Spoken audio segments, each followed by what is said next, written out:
a decision just to spoon. You want to know what happening in the ministry to spoon. Yeah,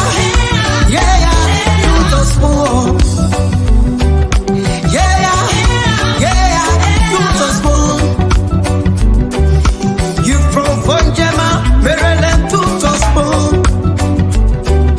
Yeah, to spoon.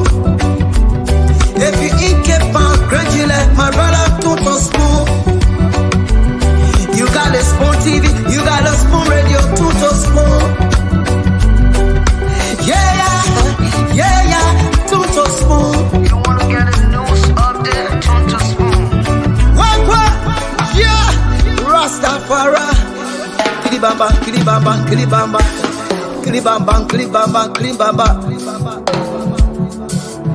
What I want? Yes, what you got today? School TV. Yes, what you got today? School TV. School Bala. Skibidi dabado. School TV. School entertainment. Kua.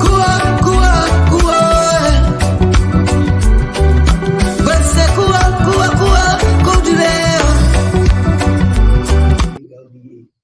So without much, I'd like to say, Honorable Director, the media, welcome.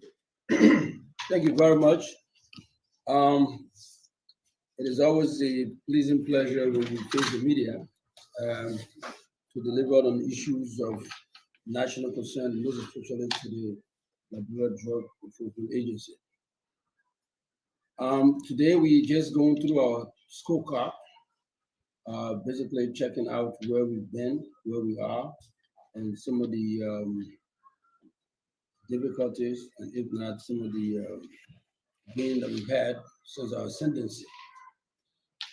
The Liberia Drug Enforcement Agency, which is to inform the public of a very unfortunate situation, basically led to the shooting of an unidentified individual who is believed to be supporter of notorious drug dealer identified as Charles Massacre within the Banjo Beach community.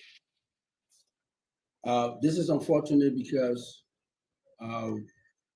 this was a pursuit situation and it should not happen. On Sunday, March 2nd, 2024, we received information that the operation commander in person of Agent Foley Mobile, Equal Town Detail, was involved in an arrest scuffle along the Banjo Beach community, where an individual yet to be identified became a victim unintentionally when he attempted to tussle with the operation commander in an attempt to disarm him of his weapon after being ordered by the alleged drug dealer not to allow the officer to carry him. Basically trying to stop the officer from arresting the drug dealer. According to Agent Foley, he received an intel that support that suspect Charles Massacre, the notorious drug dealer, were within the Nuclear Town community to purchase notorious substance.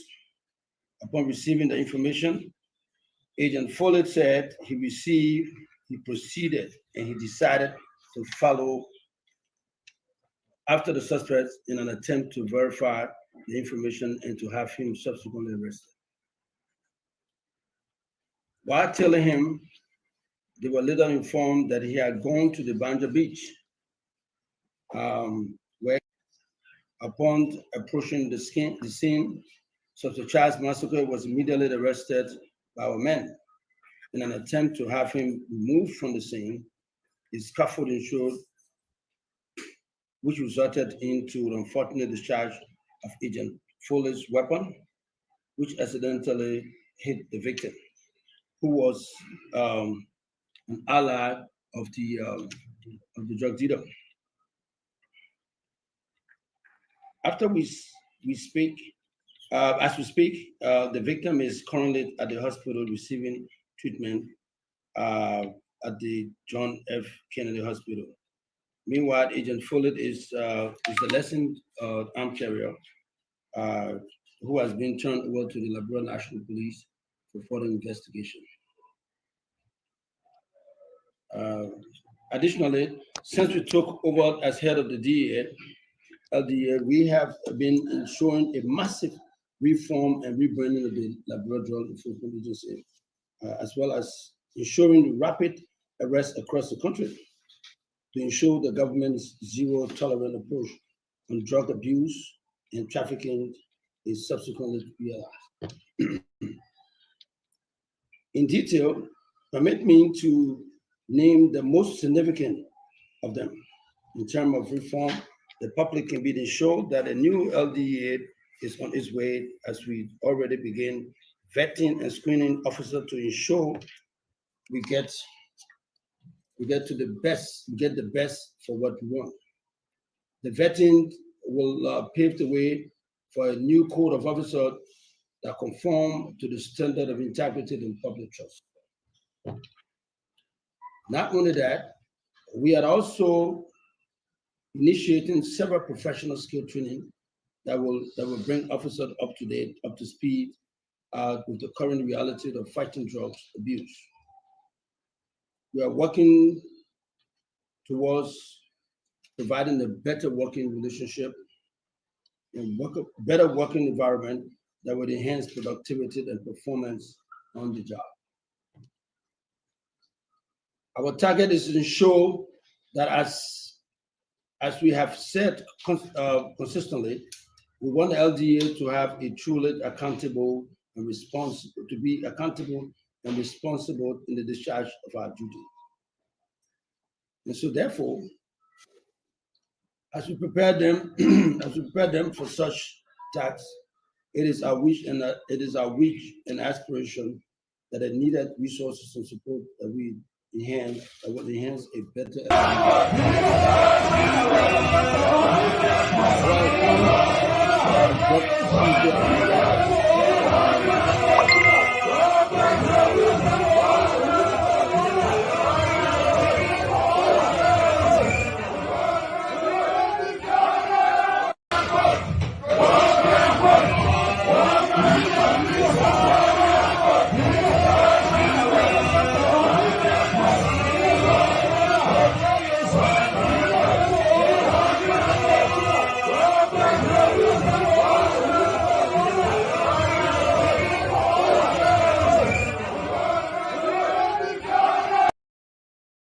Mr. President, Diamond Slanger for Spoon FM. Yeah. The speech caused a lot of uproar in Liberia, especially with the portion that had to do with the war crimes court where you made Liberia's case. What should Liberians expect from that particular portion But of the speech? I just stated, I don't understand what you want. Since we came to power, I've not one day called for war crime court. You, the journalists, call for war crime court. Liberians are calling for war crime court. Both the victims and the perpetrator are calling for war crime court. What I did is to explain to them why now. So if you don't understand my English, then you need to go back to the speech and then you read it well. You calling for war crime court, I say now why this time? When we have an economic issue, we're trying to develop our country, why focus on the war crime code now? Why you did not focus on it 12 years ago? And those people that were part of the entire process of what happened to us, they led the 12 years. So what now? Is that what you want? Okay, then we send it to the legislature.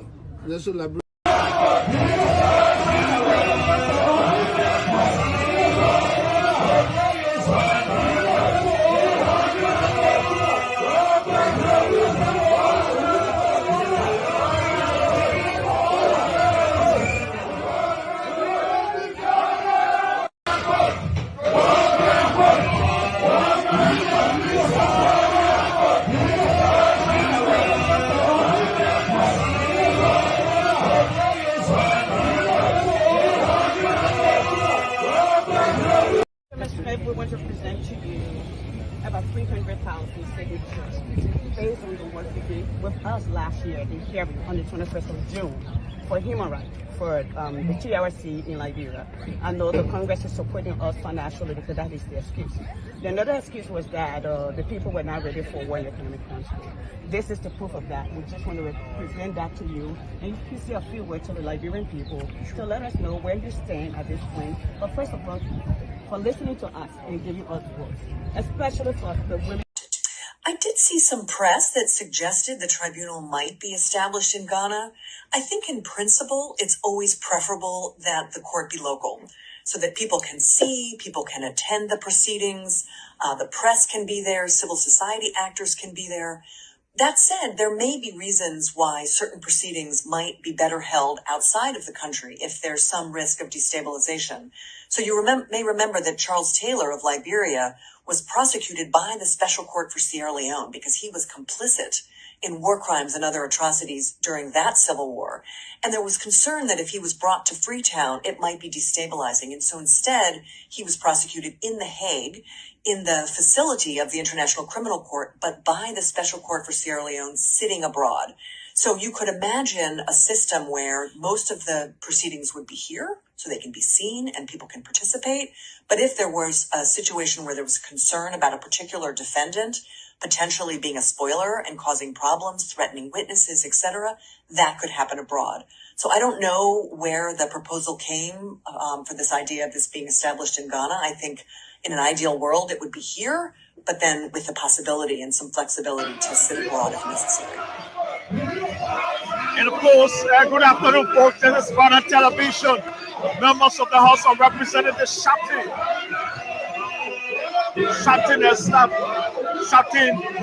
the name Walker and Court. Speaker Chief Kofa has made history on his watch. Establishment of the water economic. Yes, sir. A special one from the CEO. Stand coming with the spoon. And your boy, Friday the Southern Band. Charges on the beat. On the spoon to get your information. On the spoon to be part of our discussion. Spoon television. Spoon radio station. Spoon gonna tell you what it's. Indeed, tune to Spoon Radio, tune to Spoon Television. Spoon will tell you what's happening in Liberia, what's happening in the ministries, in the agencies, and what are the policymakers saying, what is it that you need to know about across the three branches of government, what are the issues confronting the ordinary people, what are Liberians saying about governance, what are they saying about education, sanitation, politics, the economy, and a lot more you get to know about right here on this platform. I'd like to say welcome again to another edition of the show. This is the late night show, the late night politics on Spoon. We come up here every night to talk about the issues in the country, providing you critical analysis on those different happenings across Liberia. I'd like to say welcome to the show tonight. My name is Nelson Collet. Let me say welcome to all of you, our online audience. Thanks to you in Radio Land for joining us as well. Let me go across and bring in the rest of the team. I see Vakabina Toure is already here. Toure, welcome, man. Thanks for joining us. It's good to have you on tonight. Oh man, pleasure, man. Pleasure to be here on here with you, Nelson. Such a blessing always to have the opportunity to be on with you. A man that have endeavor to contribute to the remaking of the Republic. Thank you so very much, brother. Thank you for all your sacrifices, man. And to our viewers, thank you for tuning in. We are here again to discuss issues pertinent to Liberia and Liberia growth and stability. Thank you very much, Nelson. Glad to be here. Okay, so let me welcome Francis to the show. Francis, thanks for joining us tonight. It's good to have you on. Thank you. What's up, Toure? Good morning to our people in Liberia. Good evening, good afternoon. It's good to be here. Okay. It's a great way to welcome everyone to the show tonight. Yes, lots of things happening in Liberia. Today was a day that came with so many breaking news, so many very important information, and maybe today will go down as a historic day in our country. A day that Liberians will always point to, they will always look back to, when they are talking about lots of other issues, to include a major decision, a critical decision on the establishment of the uh, war and economic crimes court in our country. But again, I want to say welcome to everyone. Let me bring Josh on. Josh, welcome to the show. It's good to have you on tonight. Thank you, Nelson, and thank you to everyone for joining us. It's a wonderful news back from back home, and it's incredible to be here. Let's talk about it. Okay. So yes, I want to say thanks to our folks in the audience, in the comment section. In no specific order, we want to welcome everyone: D. Monrovia, Liberia, Mustafa Jaliba, Abraham Vincent, that Valiant, Vinny. We appreciate all of you for being here tonight. Um, we're not going to be up here long, so we want to make sure we go straight into our issues for tonight. Yes, Darling Ball. Wow, I haven't heard this name for like Darling Ball. My Darling middle Ball. name, that's my middle name right there. No, seriously, that's my middle name. Come on, but why you don't No, include your middle name? I mean, no. so That nowadays we'll name, be calling you Darling Ball on the show. that name look like a name like George could carry, man. Oh, George. Man, no darling ball, man.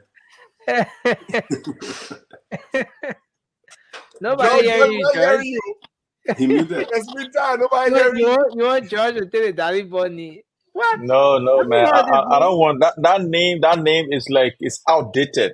I think that's why my man Francis is Yeah, not using it anymore. It's Darling outdated. Ball. It's like Darling Boy Wow. now. That name never been used by any of my family members. I think only my auntie called me that when I was picking, but You know, nobody. and they got lots of, there's another one they call what? Pushy ball. So you see the man, the Darling man girl, is yeah, pushy darling girl ball. too. The man is full grown, 40, 50 years old. Gotta Then call him. they begin to call him Uncle Pushy ball. I know I could put you for. How do you say Uncle Pushy ball or Uncle Dale ball? Mm. But it's so interesting. These are the uniqueness of our country, Darling Ball. Uncle. I'm just imagining Uncle Darling Ball. So, Mr. Darling Ball, Francis Chabate, we want to say welcome to the show. It's Uh, Francis Darling Boy Jabate, not Darling Boy Francis Jabate. My first name is Francis. yeah. So, I just want us to go straight into our issues tonight. We have a lot to cover. We couldn't have our guest on tonight due to some technical issues. This whole technology thing, it has the good side and the bad side. So when it gets to a point where they especially when your guest is on the other side, and it's difficult for that person to break through what the process is, then it becomes something that you just can't control. But Can be frustrating. I know. yeah. But I want to say that we're gonna have him tomorrow, and Honorable Flomo will be our guest from Grand Bassa County. The issue with the revitalization of the agriculture bank is something we're going to be talking about. Uh, he did a very interesting document on that. How important is it for Liberia? Or what does Liberia stand to benefit from it? And a lot more we're going to quiz him about. So it's going to be an interesting show. It's just unfortunate that we couldn't get him to come on tonight. And we don't want to do it via audio. No, we want the people to be looking at him kulo as we're having this discussion. So, but too many things happen in the country today.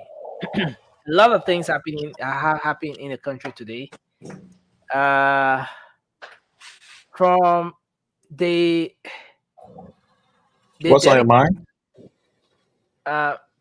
I just want to flip through some Okay. of the All right. happenings.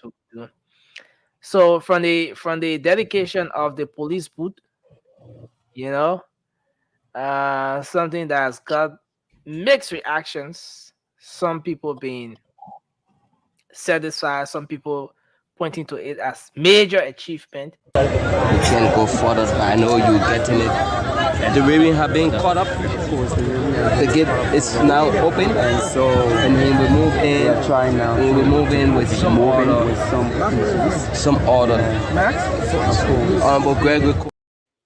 A state-of-the-art booth there for members of the Liberian National Police. 360 security cameras mounted there, and information is that's just a pilot. It's gonna be across the country. I understand some 2,500 of that is gonna be across the country. So what was dedicated today is just a pilot as the folks get ready to roll that across the country. Colonel Gregory Como and the rest of the team there will be doing that. And it takes my mind back to when Mickey Gray, the late, was the chief of traffic, yes, and then later promoted to chief of public safety. This is something he started. They had security cameras that were mounted at some strategic points to be able to track crimes, track traffic violations, and track the issues of security police officers who are being bribed, be able to track them. Very sensitive security cameras, but in no time, everything disappeared. Not much was being said about it. But yes, this is where we are. Colonel Gregory Como is coming back with that big time.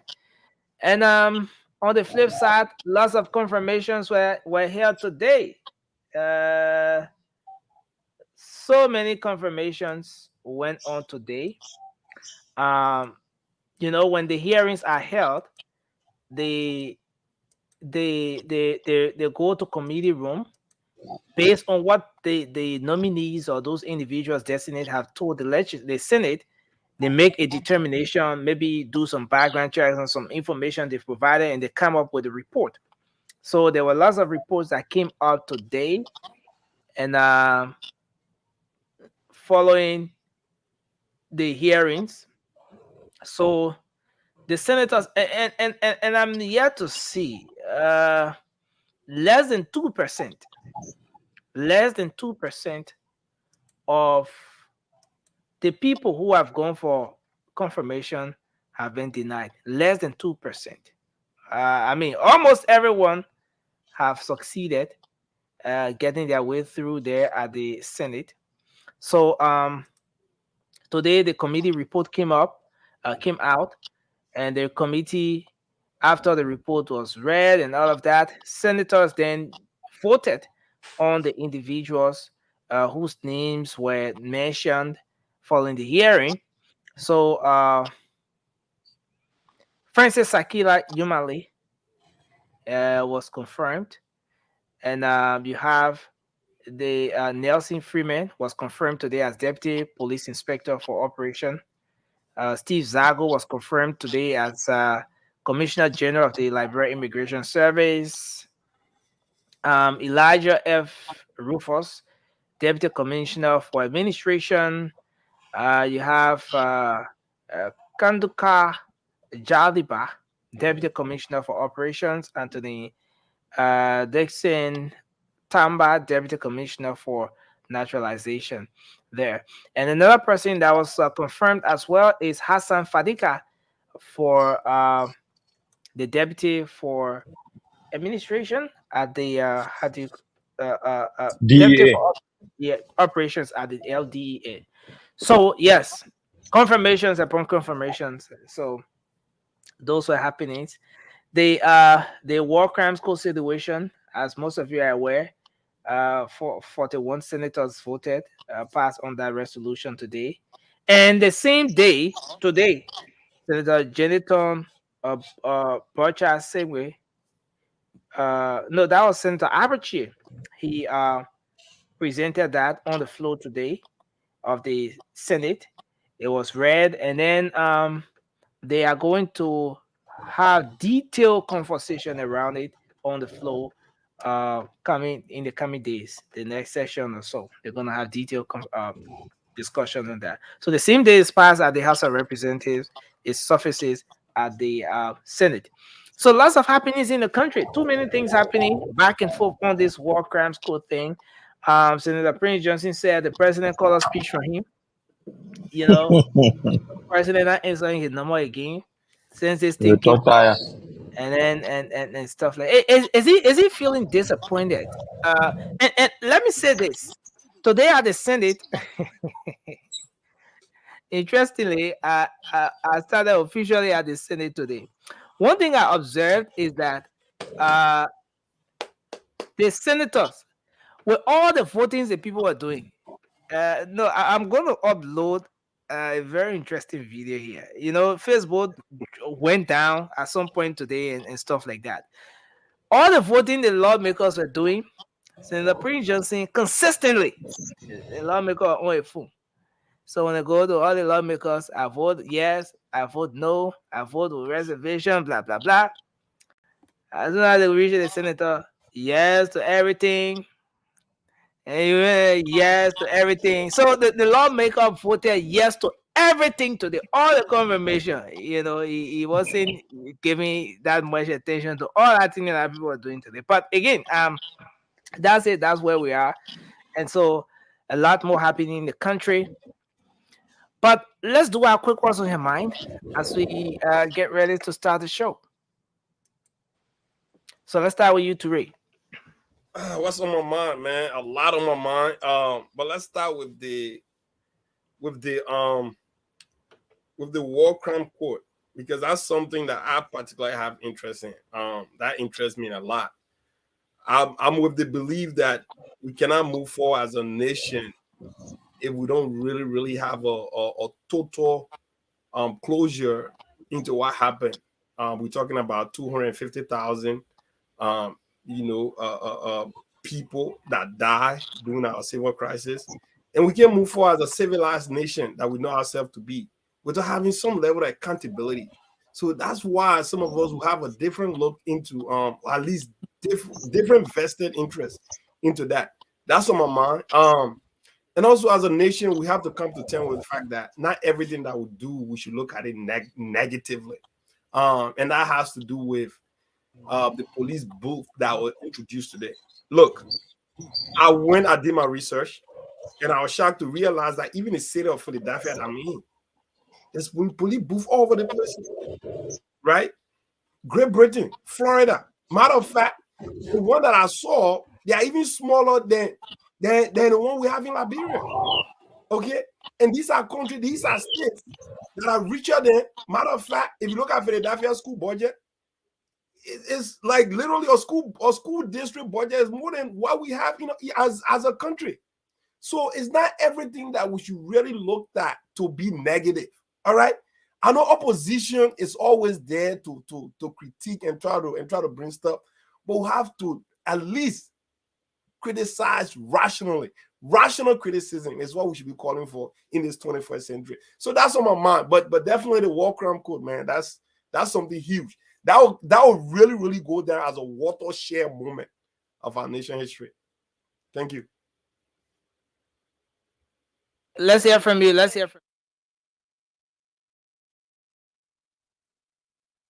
Yeah, Francis, please go ahead, sir.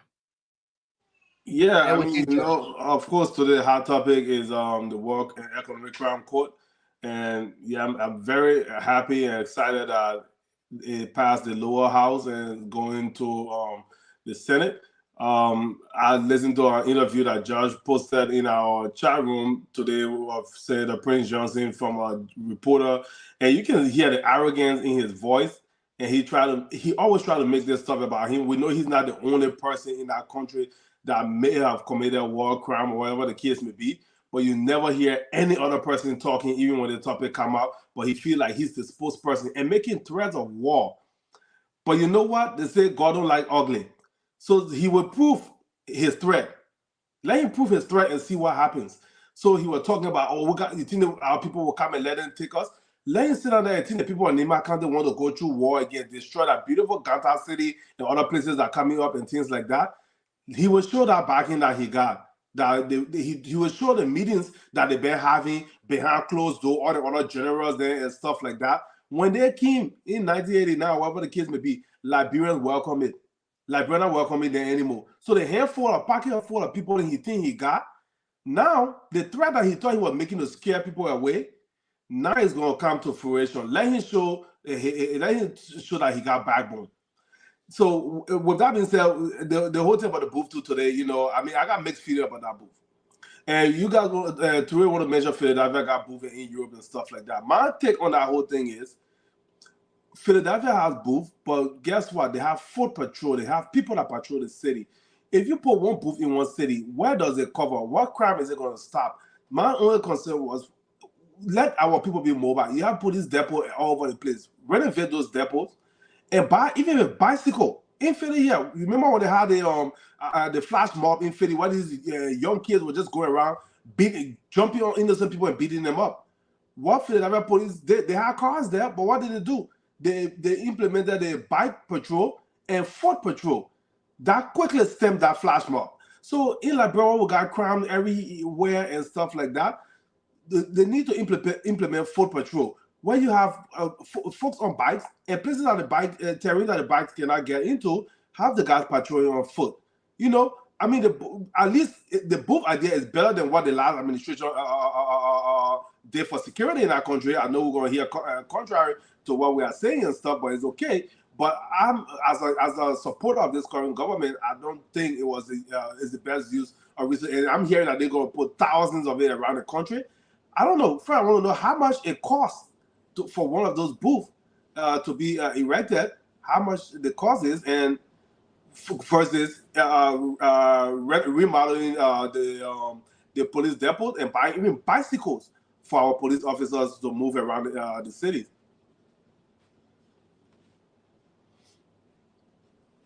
Nelson, you muted. Okay, Josh, please go ahead.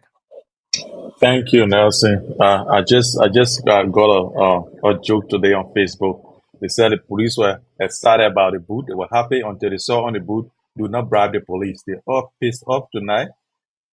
It's not easy.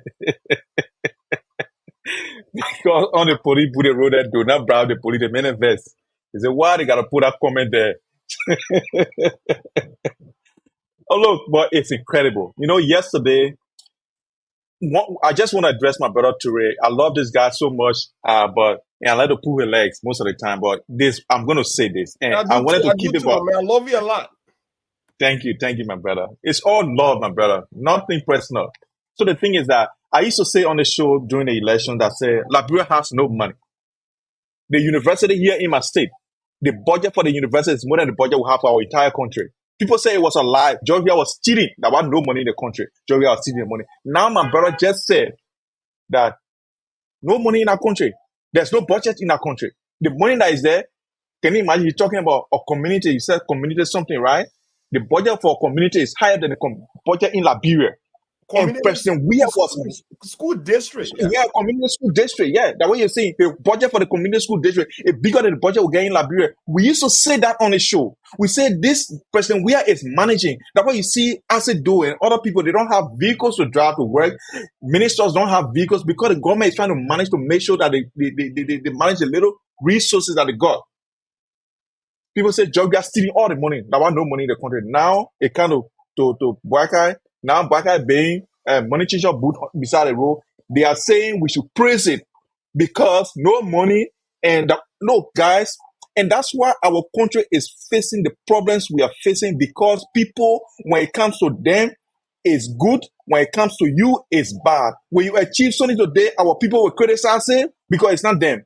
When that same thing they achieve it, they'll say, "Oh yeah, it's good." And that's the issue. That's the problem we got. And look, the next thing I want to talk about is the war crime code. Look, guys, I want to call this thing to the chase, right? The flag bearer of war crime code in Liberia is Prince Johnson. Nobody should tell me why when we say war crime code, we should not call Prince Johnson. The only person we saw killing somebody on video is Prince Johnson. I don't want to use that word. Why would people want to bypass that and say, he's not the only person? Prince Johnson is a flag bearer. He's a stand-up bearer for war crime code. He's the first person we are going to when we talk about war crime code, because guess what? Other people did bad things, we know, but we did not see anybody on video doing the bad things. Guess what? To capture somebody doing war is legal. If you capture that person, you imprison that person. But if you capture the person and kill the person, that war crime. That's what people need to know. So Prince Johnson is the flag bearer for the war crime code. And guess what? That's the first person we are going for. And I don't want us to get this wrong. People to be going all around, bending around the bush, say, oh no, that Prince Johnson alone, Prince Johnson, we know more than 100 people or 1,000 people will go to that court. But the main person that court is coming for is Prince Johnson, and you should get ready. This guy, he abused the goodness of President Weah. President Weah got him on his team, and President Weah said, okay, you know what? I got this guy on my team. Let's use forgiveness. Let's put it around. He jumped in the middle of the regime. He said, I'm going to Bwakai. He took all his support to Bwakai, and George Weah lost the election. God now let ugly. This man will face the war crime code, and that's where I want to end it. This guy will face the war crime code. Thank you. God bless you. Thank you very much. Let's get into it. I'm here. I'm excited. Let's get into it. I'm excited. By default, I'm the host now, right? So let's go to my man Smo. Smo, go ahead. Vasco, yeah. Vasco, go ahead. Thank you, Ture. For me, man, I want to speak on the national embarrassment from these people, from this identical rescue team, from these people that told us that they knew everything. In fact, President Bwaka is the most experienced person. Then how come President Bwaka administration in this very early age we just see all kinds of missteps? Places that the president is supposed to appoint people, the president appointing people there. Everything upside down. Look at what happened yesterday at how you call the place, man? Somebody help me with that error name, please, Josh. That embarrassment and happy where Prince Moiden went to the office there. NASCO. And these are the things that we need to be talking. I have never seen that. I asked my papa yesterday, come and follow. He know about the top government, the top more. I said, Papa, do we know they say the people, you know, those kind of thing ever happen? He said, no, my son, I see that kind of thing before. Turn your position. He just jump up, party chairman and senators. When at the people office say, oh, Brussels man, they can't take over. And that's how y'all run this country. This is sad. And today I was so embarrassed again to see our president coming to dedicate a booth that was fixed with the how you call the thing, sir? They continue. You know, they continue to call it and make it, put it down there. Just a single booth. President leaving a duty to go down there. At least you are sent cooler for fun and other people to that kind of place. They got some kind of thing up there that left body say camera. That thing I don't know camera. I don't know which one of you post saw in our little office. So what is that camera showing? You not see it? I saw the left boy hanging up there. You know, just pass that to them. The thing that disco leg, they get blue leg, green, yellow leg. 20 seconds. Let's go. It just flinging all around. No, we expect better from you guys. Like for me, I always tell people, the prophecy of their pastor, if all of y'all doubting our prophecy, and today they have a serious prayer in that, bro. The police cutting people's finger, the bread one picking finger, the feed they call it. Those are just, they're not something to say, oh, some of the things are happening now, the police don't even know what's happening. All right, Vasco, thank you very much. It's a natural disaster. Thank you very much, Vasco. Let go to Mr. Jalayu. Welcome. What's on your mind, sir? It's good to be here, gentle guys. Good evening from my end. Those in the comment section, it's good to be here with you. What's on my mind is our country, as always. Some of you have touched on the issue of the war crime code, war crime and economic crime code that has been passed in the lower house and now awaiting the approval of the Senate. So I'm looking forward to what the Senate will do about it. Usually we have seen a lot of things pass in the House, but has been denied in the Senate. Ultimately, the Senate is the last decision maker on this issue. So if the Senate passes that bill, then it goes to the president for his signature. And then we'll see what comes out of it. You know, like Nelson said, today could be a historic day. Could be because it's possible that what was passed by the House could be denied by the Senate. But given the number of representatives that voted in favor of this, we can clearly say that most Liberians were represented today, their interests were represented today, and that their representatives spoke on their behalf that they want the war and economic crime code. So we'll see what happens in the Senate. I'm looking forward to a great show. Let's have a dialogue in favor of Liberia. Like I always say, we have a beautiful country.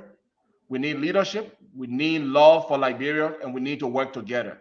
So let's have a wonderful show, guys. Well, thank you, Ture. Thank you very much. Thank you very much. And let me say welcome to Vasco and Cindy. Welcome to the show. I mean, yes, I will correct you tonight, moving forward. Okay. My name is Sunday. I'm not Sandy. I'm not a woman. I'm Sunday.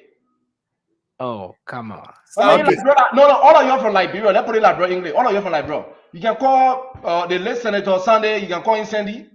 Sunday. Yeah, it's Sunday. Why you keep saying Sandy on the show? All right, Tuesday. Sorry. Thank you. Sunday. Or Sunday. Sunday will be good. Sunday. Whatever. Just say Yeah. So guys, again, I want to say thanks to everyone for joining us tonight. I mean, I was backstage trying to make some adjustments, but I did hear Vasco, I think, making some point on this boot issue. Basically, we're going to make some analysis around this war crimes code thing too. That's something that's very important. We need to talk about. But what exactly is wrong with this? Maybe there's something I'm not getting here. But what exactly is wrong with this?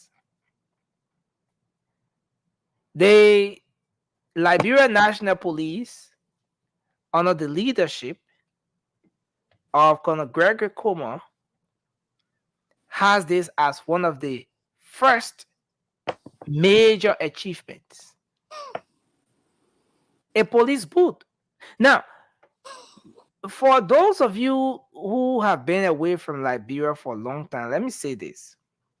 Just a day, it was a day before yesterday, I was driving along this corridor and I saw the police breaking. The structure that was in this particular place was just wood, put wood up, put the plastic over it, something like that. And the police will squeeze themselves there during the rainy season. And that intersection is a very basic intersection based on the fact that a lot of people use that corridor. People use that corridor a lot. People use that corridor a lot. And so this booth is there to keep the security intact, well sealed up, and then you have the security camera 360 capturing all of the major issues happening right at that junction. And this one, according to the folks, according to the authorities there at the Liberia National Police, is the pilot. They just started it. At the first of many, 2,500 of these how do you call it? These booths will be across the country to aid the police, make them more effective in doing their job, and a lot more. Is there any reason now? Ture, thank you for sharing this photo. Thank you. I must give you the credit on this. Thank you, Ture, for sharing this particular one. Ture, share this photo, which I'm going to put up now. Ture, what is this? Nothing, sorry for interruption, but can you share the link with Sharon? Okay, I'll do that. I'll do that. So, Ture, where is this? Where exactly is this? This is in Florida. And I see another one from New York City. I'm going to see another one also from Philadelphia. All right? I mean, look, let us not. So I'm coming. With all of what we see, Ture, I know you will make your analysis around this issue. And it's very important. These discussions are very, very, very good. It's just fair that we have these conversations. Now, this one, okay, so the previous one is Florida. This one is New York, right? Okay, so I have this up.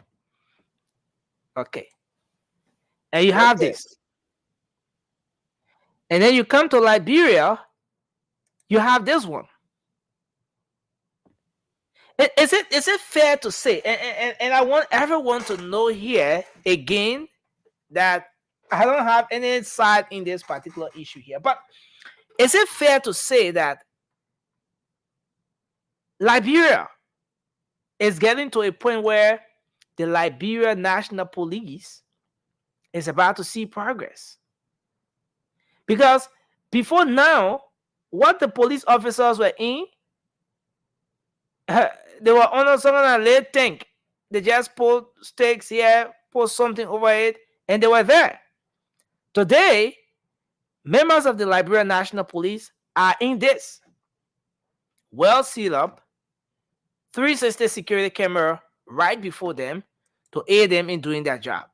Now let's take 1 minute quickly on this issue here as we get ready to move to our actual discussion. Now, is this something worth celebrating?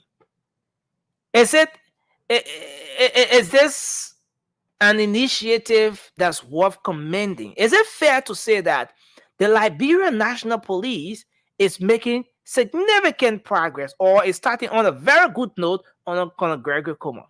Let's start with you, Ture. Yeah, see, Nelson, look, in life, you have to appreciate something that you didn't have, life that you have not experienced. You know, when we left from when we left from our struggle days in Guinea to come to America, bro, forget about the cultural shock. Forget about the fact that I came here on March 7th, one of the coldest days in Philadelphia that very day, bro. It was so cold, but I didn't even worry about the cold. Just my presence in the United States. You know what I'm saying? So sometimes you need to appreciate the little things for you to be able to appreciate the bigger ones, right?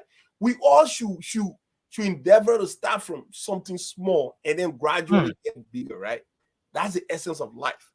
Let me tell you this, and I know a lot of people have their position on the police booth or something like that. I was just recently in Liberia, having the presence of a police, just knowing that there will be police somewhere here. For someone that in the West, when you're driving sometime, right? When you see a police parking somewhere in a corner, right by the stop sign, for instance, you know this.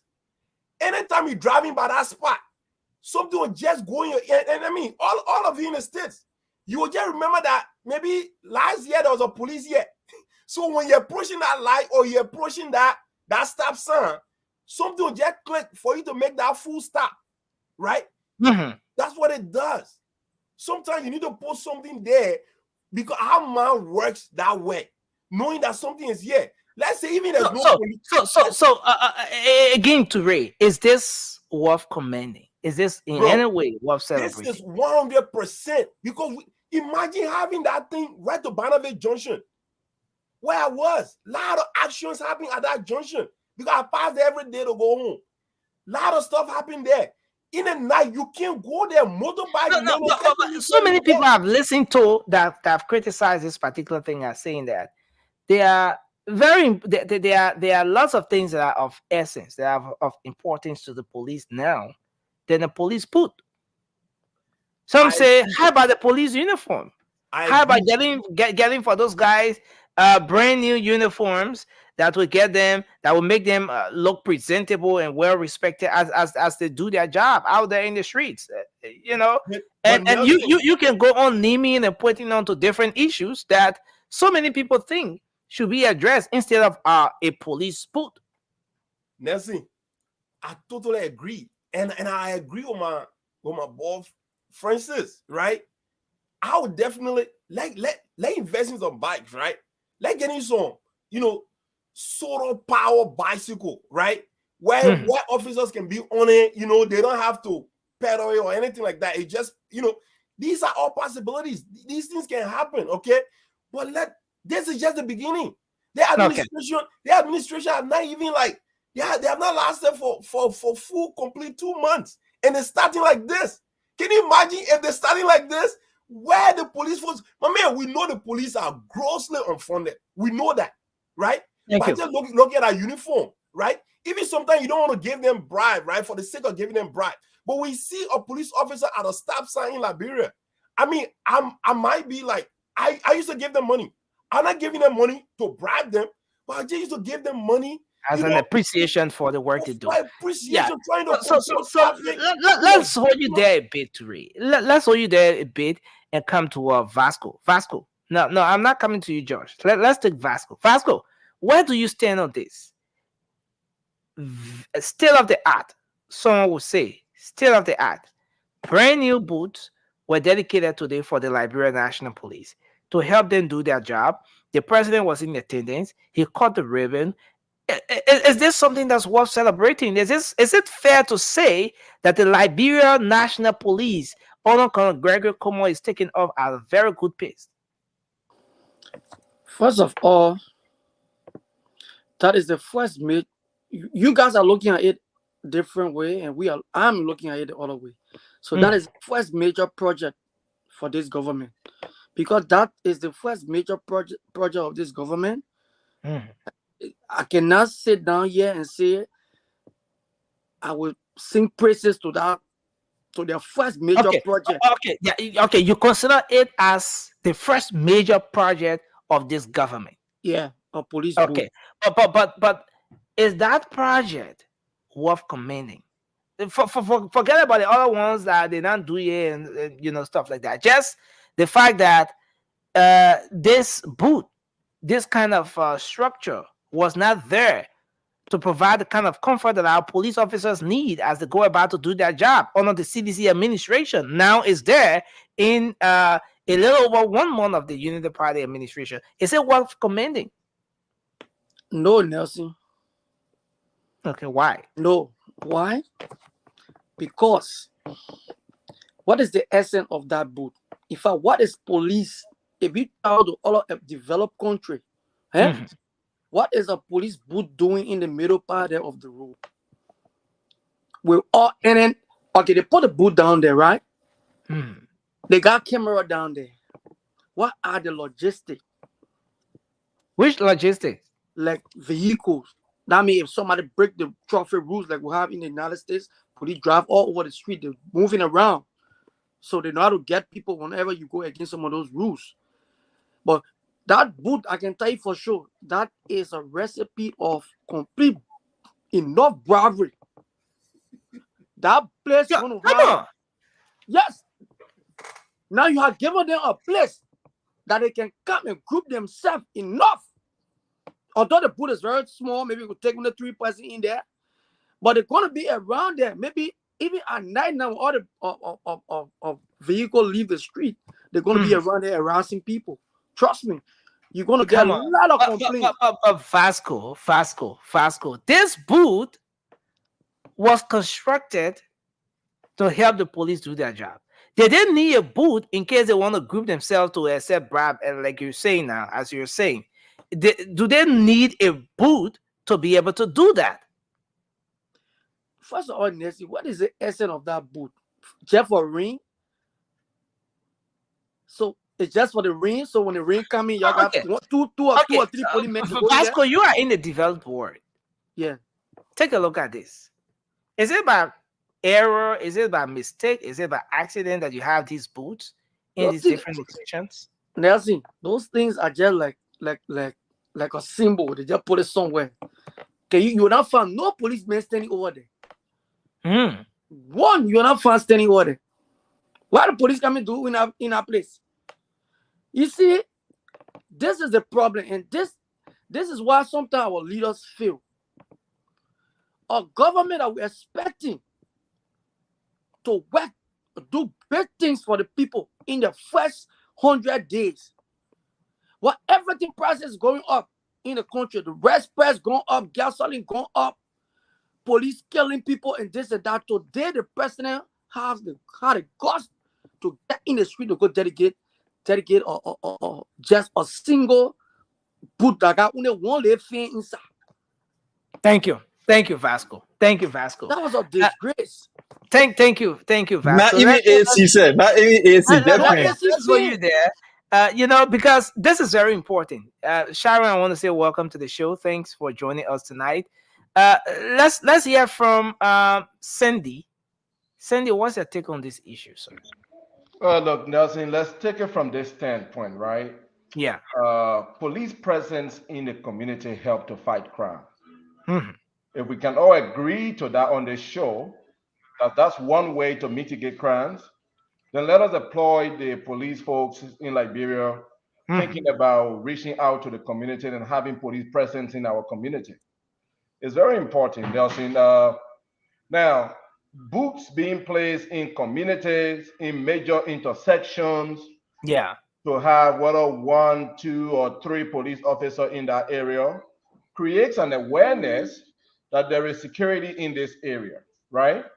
So for instance, let's say the Bannersville Junction area there, where my brother Toure mentioned, and I know that place very well because I'm from the Bannersville estate.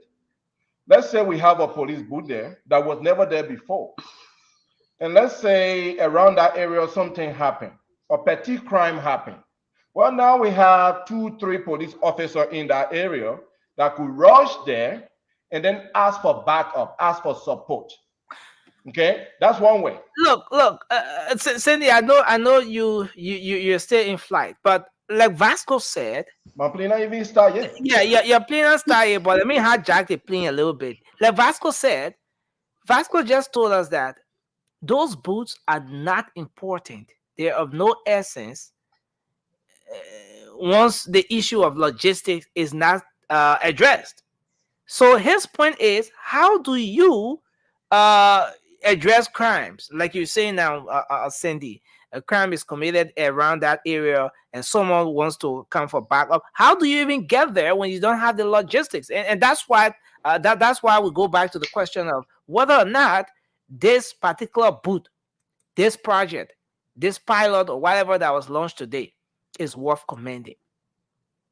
Well, Nelson, we are seeing a boot, and then we are jumping the gun to say, well, there is no equipment, there is nothing that they will be working with. How do we know? We saw a boot that was built in a community. Why can't we apply that and see what's going to be given to the police officers that will be there? For me, Nelson, just the presence of police in a community helps to minimize crime. It helps to minimize crime. I will not, for instance, I'm an armed robber. I want to steal from Nelson. Right by Nelson house or in a particular area, there is a police presence. Will I want to be foolish enough, excuse my crime, to go steal from Nelson? I want to be a little skeptical. I want to be a little careful going about that.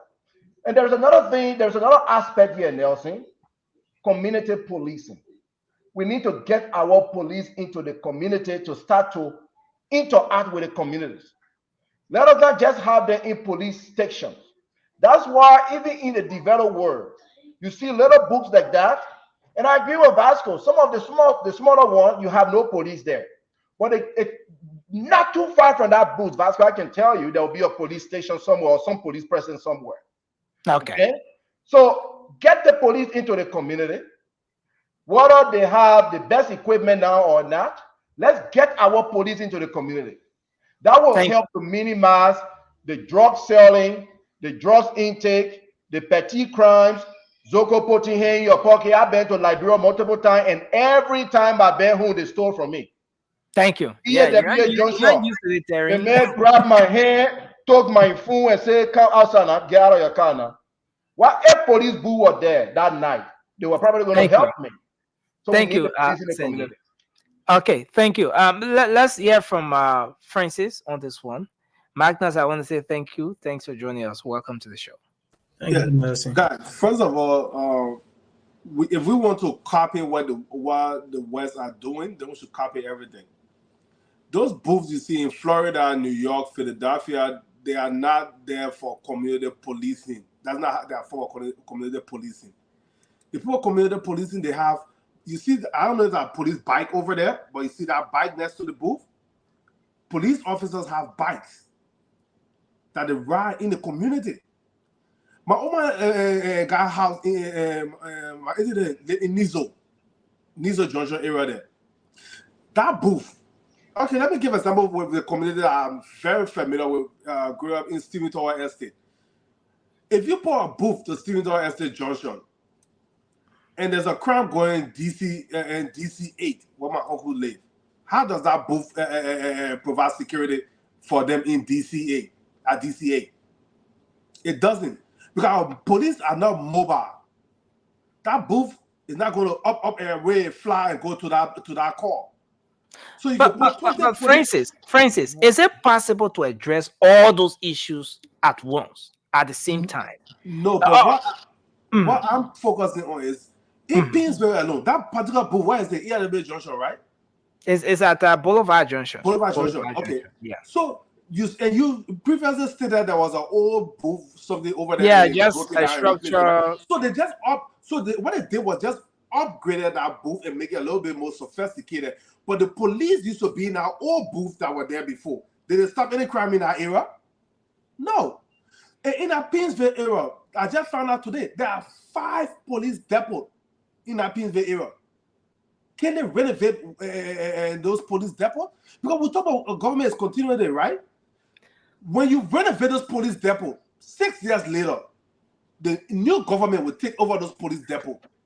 But now, you're creating booths around the country, which is good, but you create the booth in excess, as excess support for the already equipped police force that will have in the country. There's something you're not capturing here. Maybe it's intentional or not. But everywhere, at all the locations where those booths will be mounted, they will have the 360 security cameras.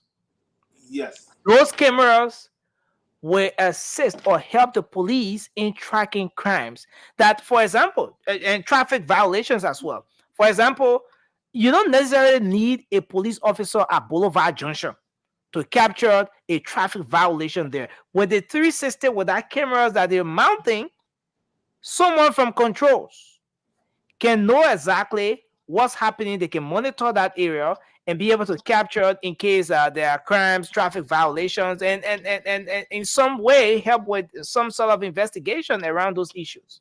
That is excellent, Leslie. I get it. But one police patrol car at that junction can, in real time, chase a criminal. But that camera, after the fact, you have to review the camera to hopefully catch the perpetrator. But what I'm trying to say here is this. Let's try to do something that will be long-lasting. I know everybody. So even the camera is still not commendable. It's still not worth commending, even with the cameras that are mounted at that booth. Nelson, that camera that mounted at that booth, my house in Nizo Junction, off the road. If crime going in that corner, that camera not catching nothing. I want police to be able to patrol the community, even though they may not be in the community 24/7. But when the criminal know that police is always in this area, they're on their bike, they're getting down, they're walking, they're engaging the people in the community. That's why you call community policing. That camera doesn't protect anybody Thank you. Outside. Let's hear from Josh quickly on this one. Thank you, Nelson. You know, the whole Liberian politics and the support for people is just something like merry-go-round. Before, when President Weah say a word, CDC will go and look for a definition of that word because people twisting to go all over and find place to put it. Now, what my brother Toure doing, he's looking for boots all over the world. He went to New York, he went to San Nicolas, he went to Pakistan to get police boots to bring it to prove that police boots are, possible in places that are sophisticated. But here's the thing, Nelson. The problem with us is that police boot, for me, even because of safety, that police boot is not safe. There's no bola around it. Any car can kind of hit that whole thing, will throw it down. People in there will be injured. The first thing you have to take into consideration is the safety of the people that you want to put in there. But we will always want to score some political points. That thing is meaningless. Even if you say you're talking about community policing, the first thing if you go there, even if you stand around there, somebody can jack your phone, they will ask you for money to go and buy gas or put in the car to chase that person. If you carry case to them just now, they'll tell you, say, Just can't register the case a lot of people red right paper. now, a lot of people are writing, they are sending messages that you're being very dishonest, very insincere with this conversation because and a lot of them are saying that you're trying to play the politics with this because under the CDC government that you supported for 6 years in this country, they did not have that thought of even arranging something of such for the police. But now, That's it. Gregory Como, the Unity Party, in in a little over 1 month, is coming up with this initiative, and a lot of them are saying, I'm seeing some of the comments here. They say you're trying to play politics out of this situation. Nelson, anybody who want to claim inner feelings is all up to them. They think that free platform here, we need to talk. Anybody can talk anything they want to talk. I will talk my own. When President Weah built a sport park, they say that sport park people will eat. The same thing they say, if you say it back to them, also that you're playing politics. They were not playing politics. But now we are playing politics. We are looking at the truth, putting it there.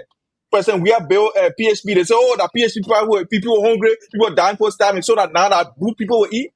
That booted Liberian people eat, the promises you made, the breast prices are going up, the gas prices are going up, the people that are taking from the potential position that the Liberian people eat, the children that are going hungry, that booted will eat. If people need to just be careful, you say things as if you forget, like you short, I don't know, far-sighted or whatever, or short knowledge or whatever you have. But that's your business. I'm here to say what it is. That boot is not safe. That boot mean nothing. That boot is just going to be just for something for President Boaga to say he caught gripping or something. That all he did that thing for, but it make no difference. It's complete nonsense. I would say if I use that choice of words. Let's not use that choice of words. If this thing makes no difference, why do you think it's in the US, for example? Nelson, okay, these are symbolic things. Why does a sophisticated society like the US spend a lot of money to construct these booths for their police if it is of no use? Nelson, sometimes those booths you see there, some community organizations will fix them and put them there and donate them to the police. It's just a symbol, it's symbolic of the police presence. So if you see that booth, there nobody inside. But if you see the booth, you say, okay, that means police around here. You getting me? That's all it's for. They're not for police to go and sit in there. You know, that corner that code that police want to sit down inside there. That ain't get any ventilation or anything, heating or cooling system. No, it's just there to symbolize something that police are around here. That's all. So the guys, they can talk for now. They were explain tired, no evidence. So look, this is interesting. But Cindy, I see your hand up. Let me bring you quick 30 seconds, and then I bring Shara in, and then we'll bring Magnus. Policing Mobile, welcome to the show. The strategy for policing for every nation is different. We might follow steps and processes from other countries, but Liberia's own style might be a little different from, let's say, example like the United States. Mm-hmm. The police booth that we saw compared to what is showing in the US, our police booth is a little bigger. So just because the US own may not have police officers does not mean that the Liberia own cannot have police officers. It's bigger, our weather is different. And why are we predicting things that we don't know. It could be that this structure of police boot could be a pathway to sending police in our community. Maybe this will be a meeting point. We don't know how this will be utilized. The good news is we are seeing police presence in our community. Something that we haven't been seeing in recent years. But another thing to say here is that police presence have been at that intersection. The only difference right now is the boot. They have to be improved, and there's a different strategy to improve that. And you're right on that aspect. Maybe this is coming with some level of efficiency, and we should embrace that. Thank you. Toure, let's hear you quickly. 20 seconds. Look, at the end of the day, Sammy struck a very good point. Nelson, do you know why people put on their gate dog photo that be aware? Be aware of bad dogs. Bad dogs, right? Bro, that's just common sense, right? And Sandy struck this point beautifully. At the end of the day, anybody who goes to that community, you look at that fence and say, people get some kind of sassy door. So your approach to that fence will be different opposed to you going to a place where there is no dog. Okay? So just having that police booth in there, for crying out loud, guys, what is it killing? It's not killing anything. It's just telling you, look, police presence is here. I give you guys just a simple analogy, or at least, just simple thing. If you have noticed a police presence in any part of your route, going to work or going to school, anytime you reach that area, what is a red light or a stop sign? Once you spotted that police, even that police officer now go there for the next 3 months. But once you saw that man parked in certain corner on that route, once you get to that stop sign, you must do a full stop. Thank you. Let's hold you there and bring Sharon in. Sharon, go ahead. That analogy is go ahead, guys. The guys who have cars. So the criminal not afraid. They say, who will chase after me when I commit crime? If I run, they will follow me. Then get bike. Okay, thank you. Francis, be careful. They'll start passing you in a comment. Be careful, my brother.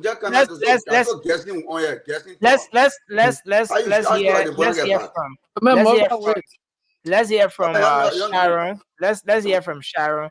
Guys, let's have this conversation in a very peaceful way. Sharon, go ahead, please. Nelson, this whole issue of the security booth thing, just before I move forward, let me just make a comment to Francis. Francis says something about security present being at the junction, but if anything going on, they're not going to be able to run in the community or where his mother lived just in case. But equally so, you cannot tell me if you only have security personnel stationed at the police station, because he mentioned 5 police stations being in Peaceville. If you have security personnel on a station at that police station, it's going to be even more dangerous than having them somewhere in a close proximity. You misheard me. I heard you right, my brother. Can I just learn, please? I was talking about foot patrol. I didn't just say it was sit in the police station. So you misheard me. Go ahead. Stop. And then again, in the process, in the case where there are cameras set up in the police station, where there are cameras set up, the only thing I see here is that this initiative that is taking place, there should be logistic provided our police. There should be logistic. And listening to all the arguments you guys are making from the other side, I feel it's because you guys mistracked. You guys want this regime to fail on security like you guys did. And because this regime is stepping up her game on security, you guys are not happy with it. It's all out of the frustration. Sharon, you think those guys are enemies of progress, enemies of the state, the likes of George, the likes of George? No, George, the likes of George, the likes of Vasco, and Francis, who have different views. You think those guys are enemies of the state? They are not in support of the progress the police is making. No, they are not enemies of the state per se, but they are enemies of this regime. Because Nelson, put it in your practical life. There are some people when they fail in life, because they fail, They want you to also feel, so their prayer every day is for everybody else around them to feel. So even when you try to make a step ahead, they try to pull you back. That's the case with that. I'm not doing it, sweetheart. That's the case with George Fasco, with George and Fasco. But let's lay that aside. The presence of security in our community is very important. And I don't know if we are missing the point where it is said that there are going to be 2,000 plus more of these booths built in every community. Okay, so I don't know if we are missing the point. And if you say the police station is enough, people will not go and commit crime right in close proximity to the police station. Crimes are committed in very basic areas. So if we have security booths built in all those basic areas where there are cameras installed to monitor traffic, monitor crimes being carried out there, I think it's a great initiative. What we should all focus on is the logistics of our police personnel, their salary, they're being well taken care of. Because you see on the book, it said do not take bribe. Yeah, do not take bribe. Do not take bribe. But if you are not paying the man, if you're not paying him, you tie the goat. Where you tie it is where the goat's going to eat. And that's exactly where I'm coming, Sharon, because the guys, some of our folks here, some of our guys here who have opposing view to this whole booth thing, their point is that there are other areas of priority rather than constructing a booth, a police booth. There are other areas of priority. How about the uniforms? How about logistics for the police? What happens when when a crime is committed? How does the police officer stationed at that booth get to address those issues when they are not mobile in the first place? If you raise that argument, it makes sense rather than you saying it's not the presence of the police booth is not important at all. And besides, so everything starts with one step. Everything starts with a step. This could be the beginning of our police being funded or supported. This could be the beginning of them being funded vehicles. This could be the beginning of them being fully prepared to take on the streets. Thank you, Sharon. Let's hear from Magnus. I see you guys want to come in, but let's hear from Magnus, then we will take you guys. Yeah. Nelson, thank you. I mean, it's good to be back after some time away. I mean, the thing the guys are trying to do here, they're just trying to be disingenuous. I mean, Nelson, 1 is better than 0. CDC ran a country 6 years. We don't even know if they bought uniform for police. They did not even buy a uniform, but the police got over 20 million budget every year. It's a fact. So, boot is a logistic. You know, in security, I'm not a security expert, but I know in security, they got something called uniform presence. Just your presence in an area tells that, okay, there's authority. Police is not about exerting, policing is not about exerting power, it's about authority. That's the reason why you can come, somebody, police not even get guns, but when they stop you in the traffic, you stop. Nelson, the issue of a boot in America here, right? Nelson, right here, I think about 10 minutes away from me here, there is a station, there's a van parked at 52nd and Market Street. That van is parked over there. F24/7, that van is parked over there. 24/7. You know the reason why people park those vans over there? Because they're not able to put police station. Nobody can put police station right to ERA Junction in the middle of the road. But that place is a basic place. So you need to have police presence.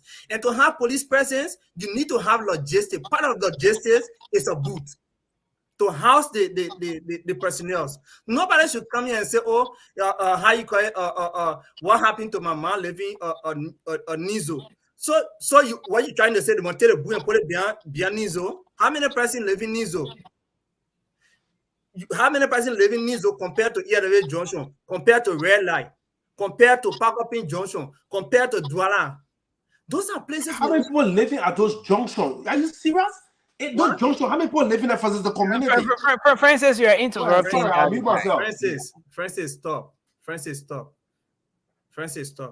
Yeah, drink some water, Francis. Take So, some water, and Nelson, let's continue the what I'm trying to discussion. say here is, I applaud Gregory Como for the steps he's taking so far. Because before Gregory Como left, Nelson, you and myself in Labrador, they have CCTV in Labrador, they have CCTV to 12th Street.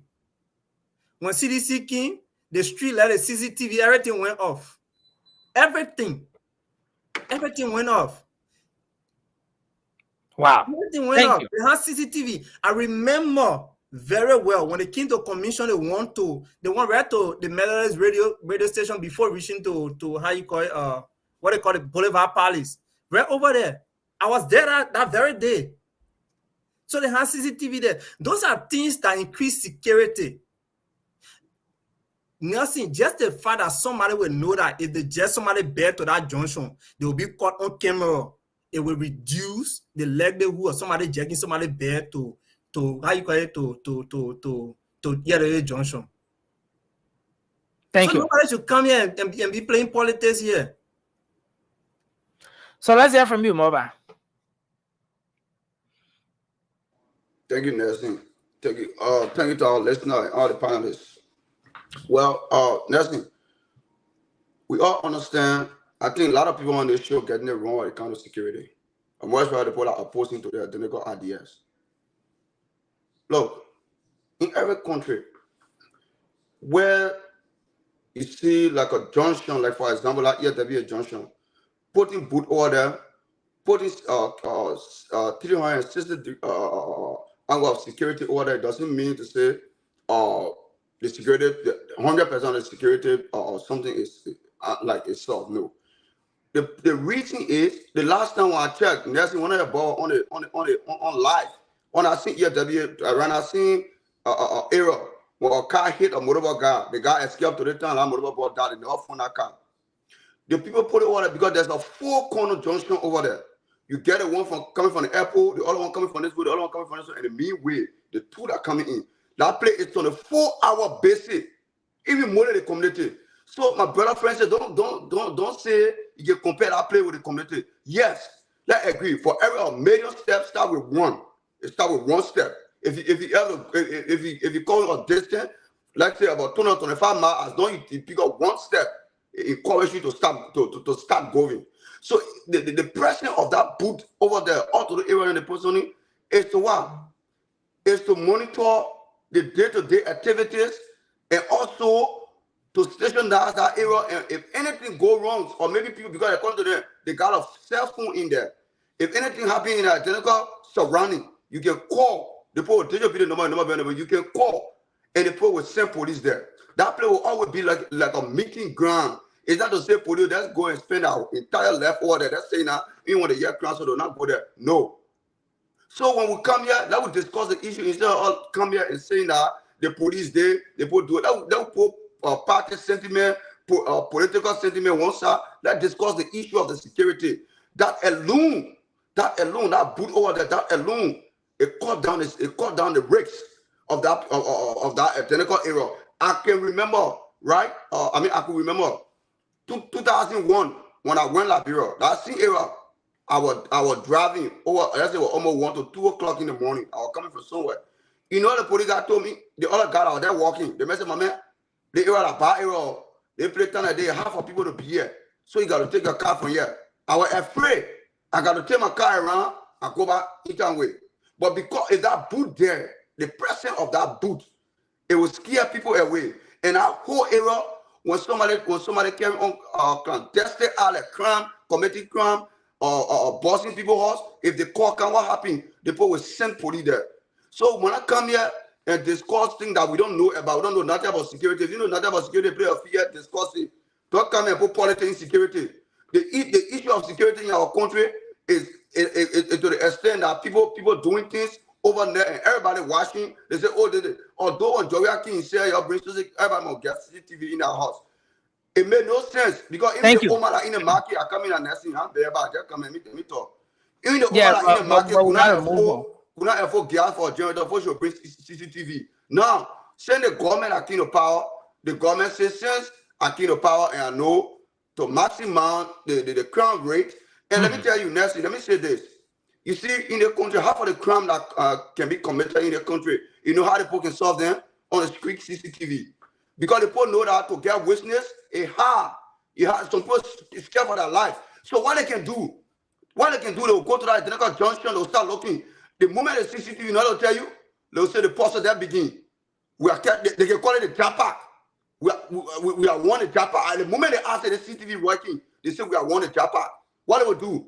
Through that CCTV, they will solve that case. Even with other CCTV, you know, they'll say the case is difficult for even the country that get a larger logistics, like get everything you think about to chase crime, right? When there is certain area that when murder happened, the people gotta go and watch that CCTV. So if the people coming and they start the fight back, why we can commend them, why we can tell them thank you, it's the beginning of new things. We shouldn't come here and politicize anything and say, oh, why the purpose CCTV there is good. If it may be there, send your brother or whosoever to go see. When they catch them, they will know. Thank you. Let's leave you there. I want to highlight this comment here from a few of the comments coming from our viewers. Eric Dentor, he says, in Kenya, cameras are mounted at most of their major highways or intersections. It is a great start. And then let me highlight another comment here from Henrietta Morgan, and she says, with all the security in the Western world, people are also helping themselves by putting cameras in and around their homes. Let us encourage the police for a start. Gradually, it will go into the community. Well, a lot of things. There will always be mixed reactions to these, kinds of discussions, those different conversations. And I see a lot of you want to make a quick point, but we want to do the transition because we are about to, we will be leaving very early. But let me just give 20 seconds quickly to Francis and then 20 seconds to Josh. We can come in and get emotional all we want. Liberia is a different country. And we're going to settle for mediocrity by saying, oh, first step for everything, but you should prioritize things.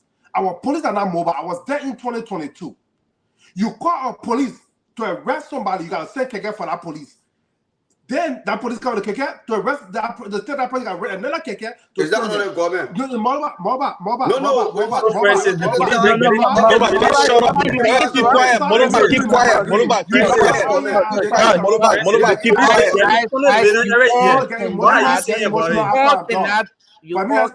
over here.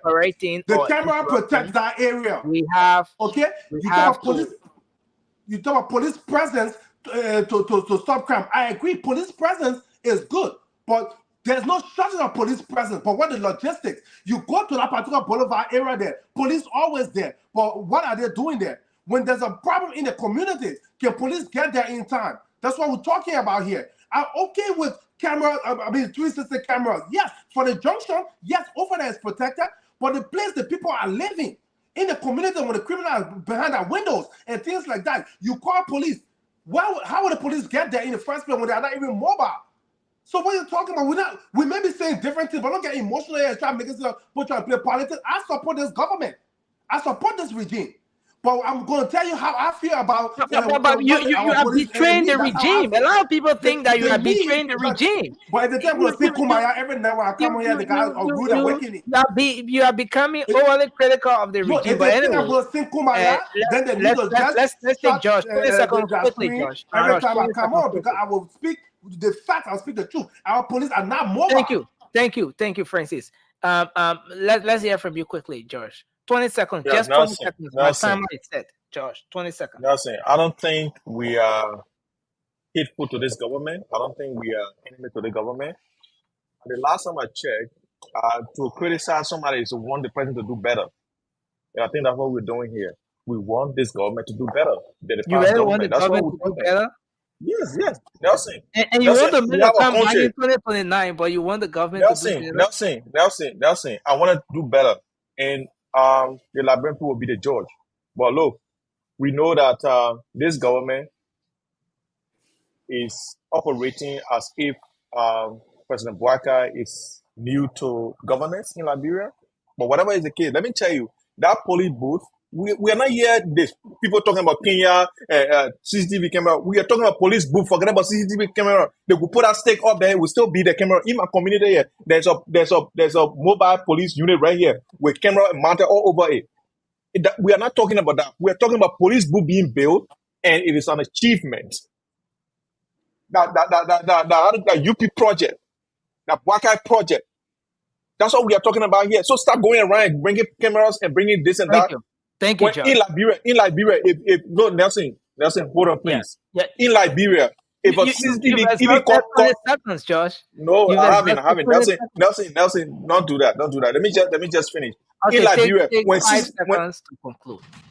When CCTV even caught somebody on camera here going and passing by red light, how would the police get the person? We know these things. We know these things. How would the police get the person? Or the police they'll be looking at the picture and be following the person to go? No. What happened is that mostly in the West is that the car that the person in driving, they catch a license plate, they'll find the car, they'll find who was driving that car and where that car has been and everything. That's how investigation goes. And people come over here, oh, CCTV camera, that means the place secure. And moreover is here, thank you throwing tension and stuff like that. Thanks a lot. But guys, we have to move on because this is common very sense. important. A lot of things have common sense. No, guys. No, let's not. It's too much. You get me and Robbie talking out talk. Yeah, let's not do this, guys. Let's not do this. We have to make the transition. Vasco, I'm sorry, I can't take you now because we have to go. Quickly, let's do just 1 minute on this one because we're out of time. We left with just something like 20 minutes. But today, the legislature voted. Okay, so let me limit it to the House of Representatives. Voted overwhelmingly for the establishment of War and Economic Crimes Court in the country. Well, this is coming under a regime that was being heavily supported, canvassed for, by someone who is believed to be one of the actors, Senator Prince Johnson. Well, in the midst of everything that's happening, from the onset, the conversation with Alan White when he was invited, well, the presidential press secretary said, no, that video was fake, but it has now turned out to be a reality. War Crimes Court establishment is on its way. The House of Representatives, for the one persons signed up to the resolution, including the speaker. And then just today, it was introduced on the floor at the Liberian Senate. They are coming up now. Maybe next session, they're going to discuss that in details and make some real strong decisions on that. 2 ways. Let's talk about the benefit. How is this going to benefit our country after 20 years? After 20 years of peace, nobody talking about war again. The young people, they start talking about developing themselves now. Is War Crime Code really of any priority for us now? Politically, do you see anything such as the Senator Prince Johnson being betrayed here? He supported President Ellen Johnson Sirleaf at the time when a lot of people thought that the War and Economic Crimes Code would have been established in the country, given that President Sirleaf was one of those persons who was heavily financed. Our government was supported by the international community. It didn't turn out to be a reality.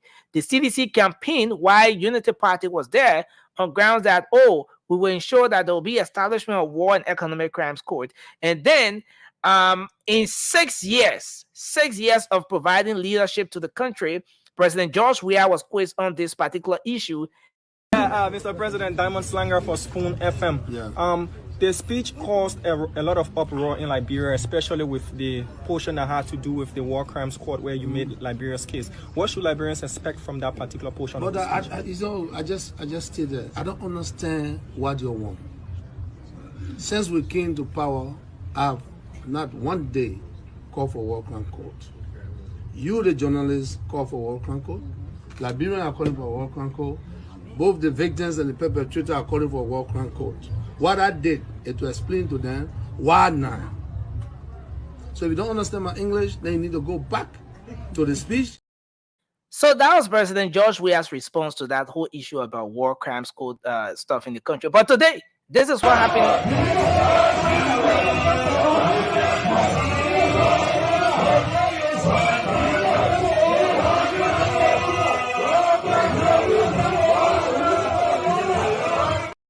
See the lawmakers chanting war crime code, war crime code. We have decided to follow war crime code. You know, but this is where we are, folks. Is this of any priority to the country? War and economic crimes code. Let's take 1 minute each on this discussion. So maybe we can take just few calls before we wrap up the conversation tonight. Is Senator Prince Johnson being betrayed here in any way? He supported President George Weah.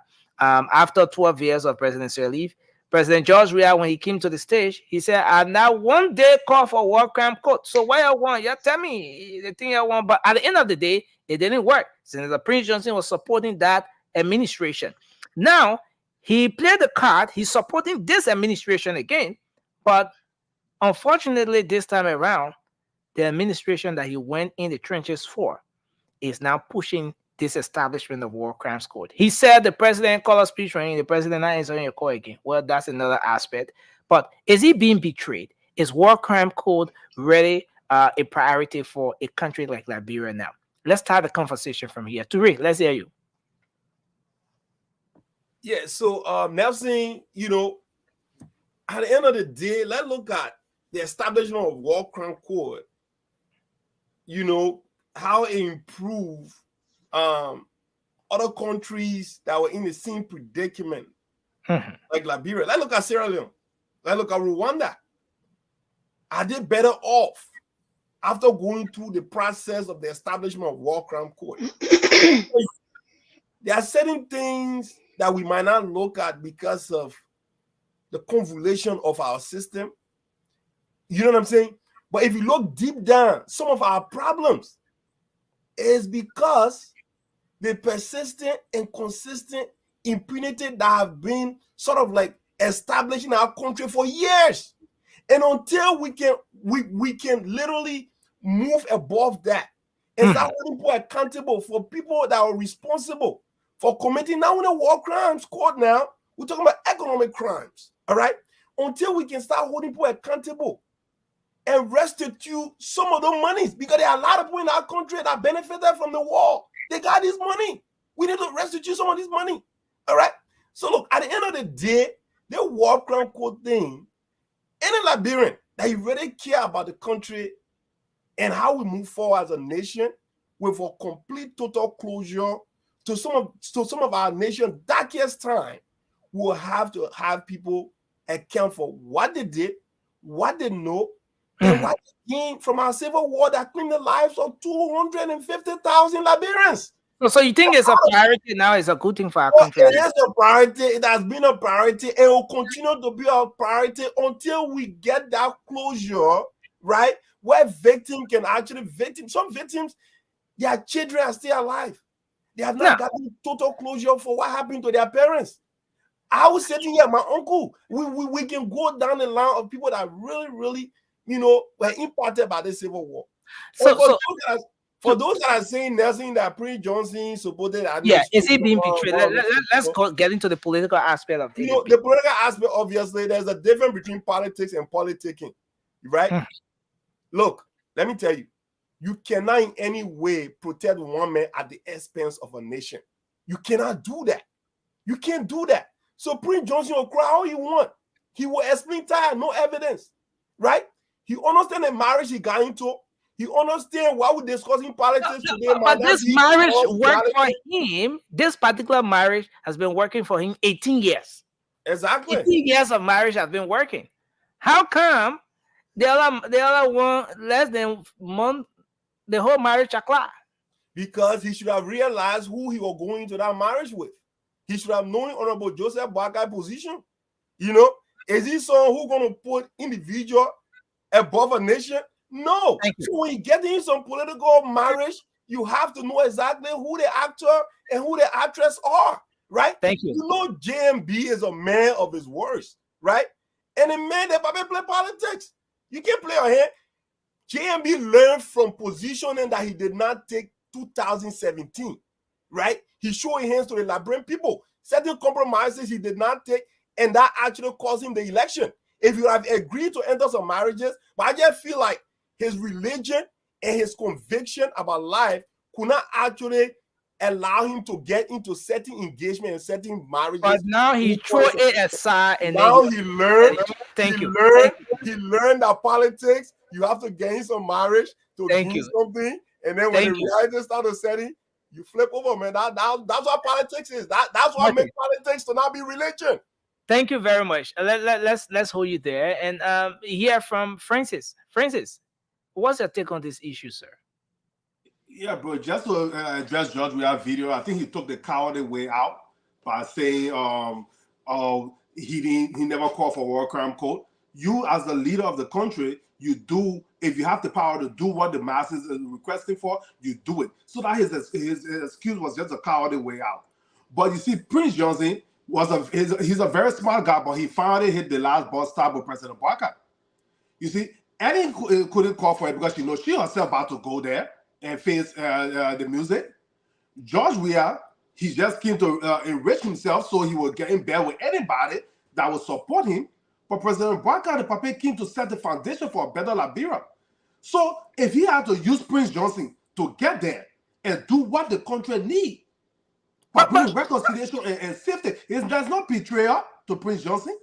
He will be betraying the Liberian people. The 250,000 plus people that died, he'll be betraying them if he doesn't push for the World Crime Code like he did. So Prince Johnson can cry all he wants to cry. Ain't gonna make it threat. Now let's see. Now he has the opportunity to bring a threat to fruition. Let's see if the people then will look at Ganta and let it burn down to protect Prince Johnson. Like he said, all the generals there be having meeting. You think the people that come in with a war crime code because they just talking stuff? If there's in Liberia will be very secure. If it's in Ghana, they will drag all of them. They're kicking and screaming to go and face the music. So you talk about betray Prince Johnson. When you say betray Prince Johnson, I don't even like to hear that word. He's not being betrayed. But don't you think he was being betrayed? Because this is a man who put his everything into this process. He went in the trenches. He went to the hard-to-reach areas. He canvassed. He put his resources, time, effort, energy, and everything into this thing that brought the Unity Party to power. Because that's his way. He thought he could escape the war crime. When I support these people and they win, they will not bring the war crime code, and I will continue to survive. And he hasn't even shown remorse for any of those things in his country. Is war crime code a priority right now? Finally, then we move to. It is a priority. It's neither we can walk and chew gum at the same time. So yes, it is a priority. Let's go.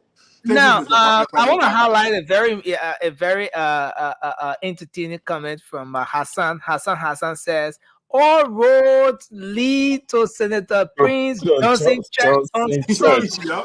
Let's get him preaching on Sunday. Let's see what the sermon will be take. The sermon will be take. I'm going to that church. This is very interesting. But let's hear from you, Josh. Where do you stand? First of all, is it a priority now? And then we can talk about the political aspect of it with the senator and others who supported the Unity Party. Look, Nelson, to be honest, I think it was a missed opportunity by President George Weah not to establish that code. And, I don't blame him again because George Weah is a man of peace. And every time I've listened to him, I just feel that he's a guy who does not like hard time. He doesn't like confrontation. He likes things to be, very amicable. That's what I think. And I think he did not want to create that instability within his governing party. Look, establishing that. I'm coming. Let me interrupt you a bit. Mm-hmm. You just said that President George Weah not establishing the war crimes code. Do you think it was a missed opportunity on his part? On other editions of the show, you said part of the reason why you weren't seeing public criticizing President Weah is because you guys were in chat rooms, you engaged with them and provide the pieces of advice. Did you ever advise the president on what you are claiming, what you are terming as a missed opportunity? Did you George on the show right now who have been canvassing for President Weah, did you ever advise him that he needed to have established this whole war crime code thing? No. Nelson, maybe before I go to my point, so you will prolong me now. So let me just say this quick. There are certain people you look at them before you give them advice. You know what I mean? If you look at the president can't take advice at all. No. Certain advice you want to give to somebody, you look at the person Okay, he gave a and then you certain give that advice. advice. Listen, now, Nelson.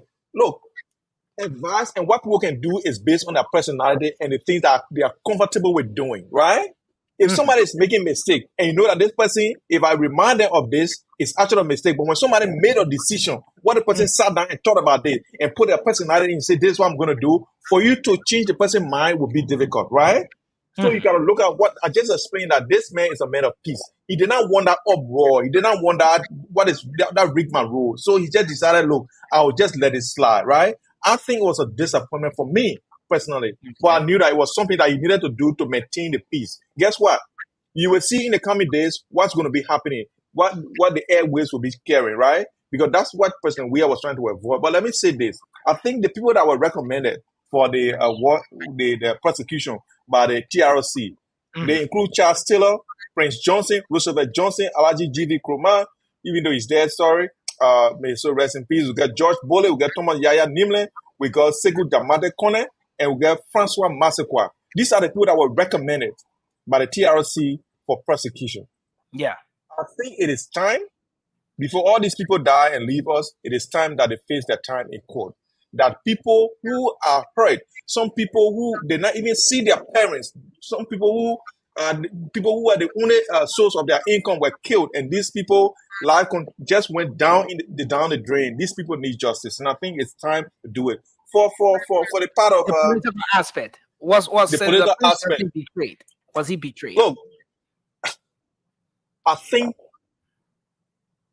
my brother was right.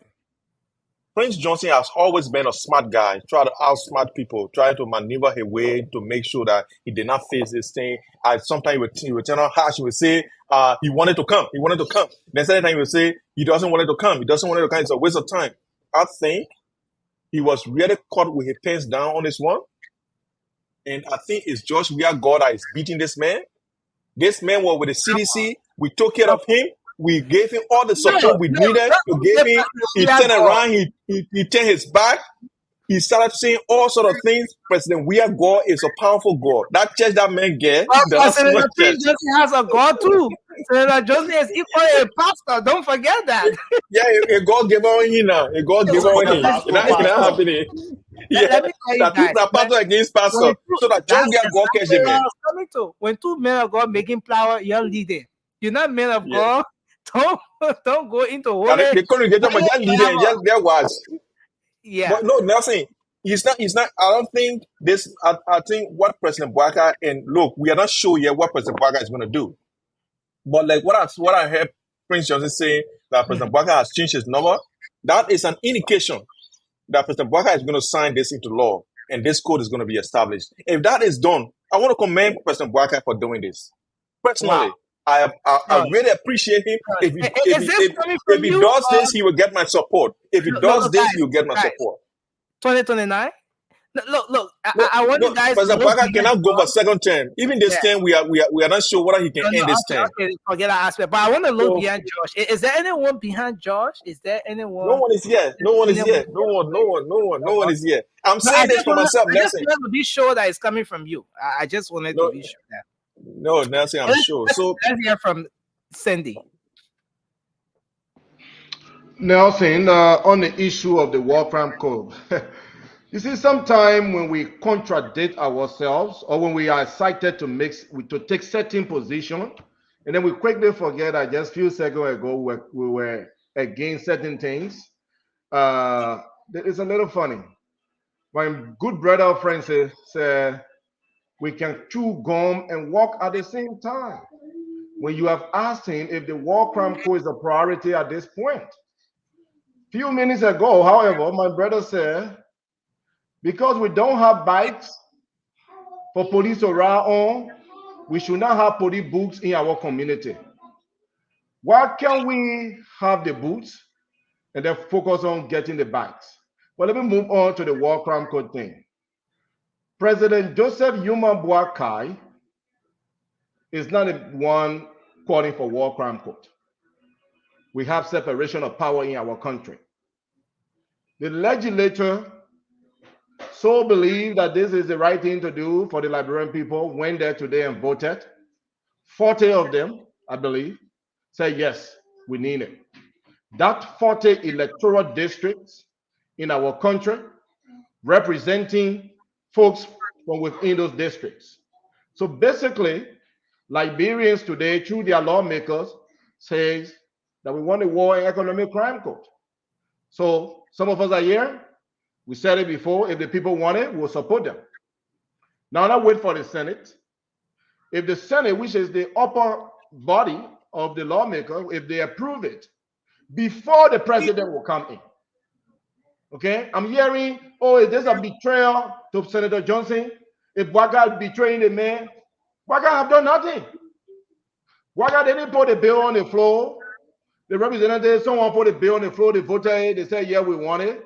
He hasn't even reached Waka yet. When it reached Waka, based on the Senate approval, the Waka will decide whether he wants to go against the representative and the senator to veto it or to not sign it, or whether he's going to support their decision to sign for the Liberian people. I will say this, Nelson. Since the lawmakers, the representatives say, okay, we want it. If the senators say, okay, we want it, and if President Waka should say, no, I don't want it, I will have an issue with President Waka. You are not the direct representation of the people. The direct representation of the people are the representatives and the senators. And once they agree that they want war and economic crime code, we will hope, we will want to see our president signing that bill in favor of the Liberian people. Okay? And this is not about Senator Johnson. Senator Johnson is not the only one who brought war to the Liberian people, who killed people. Although he's one of those people that has been captured on camera, right? For killing a certain president. And other people that, you were captured on camera pointing gun to and intimidating. Video where there's this lady, this famous lady, I'm forgetting her name, you guys should know her, intimidating her, and we know all that story. But there are several, I said it before, from every part of our country. We all on this panel can point to people and say this person, we can call names, we can point to people. We all on the panel can also point to our own family member who were killed, our family member who was abused. We all are victims. We all know perpetrators. That's what I said before. Bring it if you want to bring it. If it's in the wisdom of our lawmakers to bring it on. Let it be done in a way that our country will not be further divided or destroyed. Let us, if it's going to be done, let's have a strong security system to protect Liberia. I will tell you, Nelson, some of those names that we are mentioning, like the Tomo Nimle Yaya, like the Senator Johnson, Yeke Koluba, all those people, we can go on and name them. They are influencers. Unfortunately, they are influencers in our country. Unfortunately, they shouldn't have been, but they are. They are senators, they are lawmakers, they work in the government, they have money, they have influence over people. If this thing is not done appropriately, could divide us as a country, could awaken some things that we don't want. Okay. If the lawmaker wanted, I am in support. I was affected. Family members killed. Okay, my childhood destroyed. I didn't start school until I was 9 years old. While some of our friends in other countries were playing with toys, at our young age, we were working on dead bodies and running away from guns. Nelson, we all have stories. But let us do this thing rightfully so that our country will not be further destroyed. And that's my position. It's a welcoming news. It's not about one single senator. This is about the Republic of Liberia and the people of Liberia. I thank you. Thank you very much, Sandy. Magnus, you want to weigh in your thoughts on this? Yes. Then we take Vapo, Sharon, and Mobile will take us home on this topic. Nelson, I want to commend the the House of Representatives for, passing on the War and Economic Crime Code today. But the funny thing about it is, all of those people who are chanting one war crime code, as soon as you add economic crime code there, most of them will start quieting down a little bit. But I mean, this issue of war and economic crime code, is long overdue. I think it is time that our people have closure on these things, and they might not get the kind of closure they want. I mean, it might not bring the people that were murdered from their families back, but at least let them have some type of closure. The people who family died at the looting over there, they need closure. Duporo massacre, people need closure to some of the issues. So I think it is welcoming. The issue of Senator Prince Johnson, I want to say Senator Prince Johnson is not the only person who supported, who fought this war. And everybody, and that's Senator Prince Johnson. I'm from Nima. So Senator Prince Johnson, that's where sometimes I get mad with him. As soon as they talk about war crime code, he takes the pulpit and he goes on talking and talking and talking. You're not the only person who fought this war. There are a lot of people who fought this war.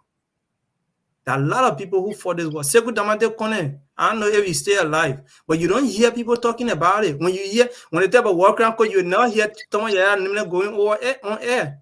You not hear it. Why are you making yourself a poster boy for the whole war economic crime code?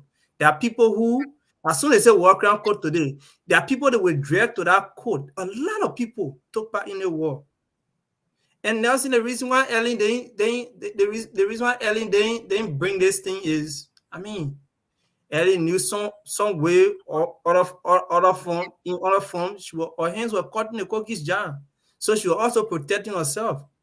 So I mean, this is a long gone thing. I think it is overdue. I think now it is welcoming, because Nelson, we cannot move forward. The main reason why for me I support this thing is the main reason why I support this is Nelson, it serves as a deterrent for people, for future. So it means, Nelson, I cannot just get up today and go shoot somebody and think that I will become senator, I will become representative the day after tomorrow. So that I will know that even if I become representative, the law will still hold me responsible for my act. Wow. Yeah, Nelson. And also the economic aspect, the economic crime code aspect. Nelson, there are things that people in the country, they did not shoot gun, but it took lives away. Nelson, imagine they give you 25 million, they say go chinchi. You take that whole 25 million, you put it in your pocket. Why people dying at JFK? Do you know how many lives people could see? How many accidents on the Banga Highway just last year? Now, this is very important. So the issue of economic crimes, we should also emphasize on that very the economic aspect of it. Because the thing about the war crimes, the thing about the war crimes, we know we can point at the people then who kill people, but can we point at those people who stole millions and millions of dollars, billions and billions of dollars, and they have become rich overnight? Okay. People that's very interesting question. People who keep on renting one room apartment, Nelson, they start buying $250,000 houses. Where did they get the money from? The president built 42 condominium in 8 months. So, but let me end up with you on this note, because we have to take Vasco, Sharon, and Dollar from mobile, so we close. Magnus, yes. Do you think, in any way, with your own analysis of the way the politics have played from the campaign days up to now, do you think, for any reason, that Senator Prince Johnson was betrayed? You think so? No.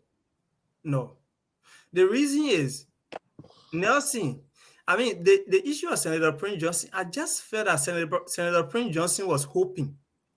But when you listen to the current president throughout on his campaign trail, for every time, even on the scene network, they asked him, will you implement the recommendation of the TRC? He said yes.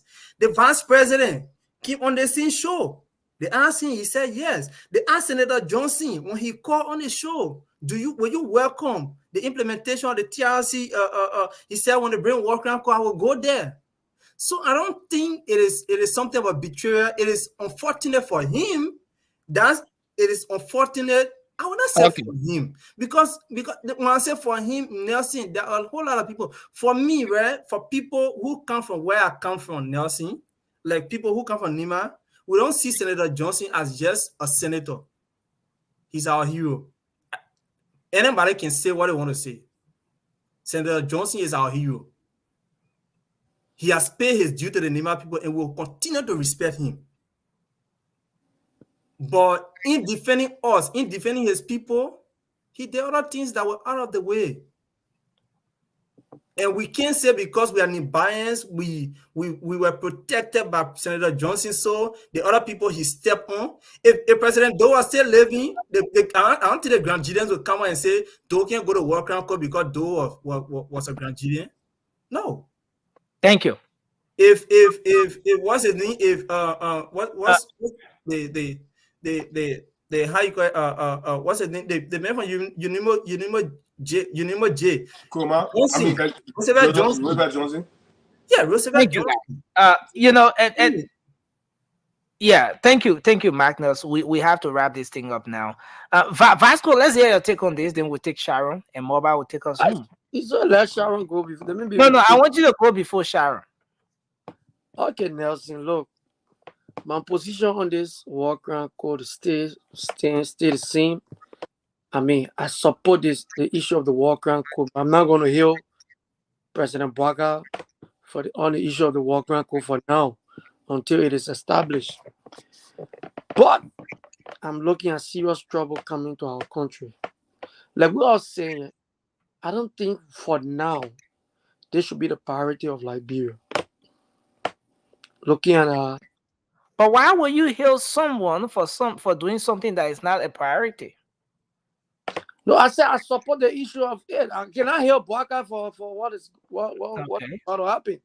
I support it though. That's a good idea. Why would you support something that is not a priority?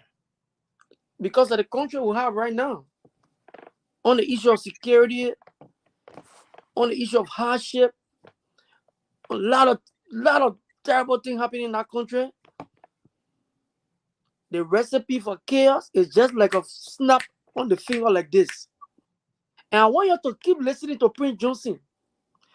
Prince Johnson is driving this whole thing like Nima against this government. Listen to him. Today he was on it. He just wrote something on his Facebook page.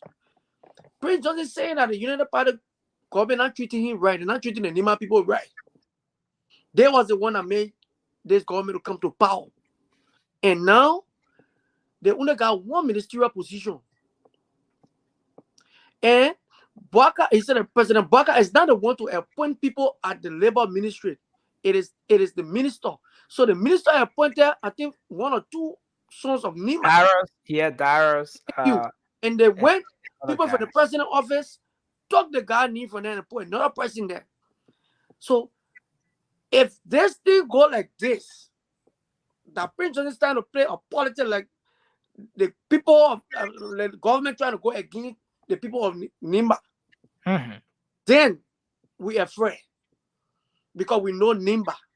We know. But it's not the first time for the senator to do this. I mean, we saw that during the election, the senator cried about ministerial position. He said they gave them one post in telecommunication ministries when no one is posting, and then and it turned out to play in his favor where he was able to get the votes of Nimba. That's what I'm telling you. That's what I'm telling you. Yeah, and this man always buy sympathy. He started that thing when he was trying to go against Georgia. He started bringing all kinds of things for the Nimbadians.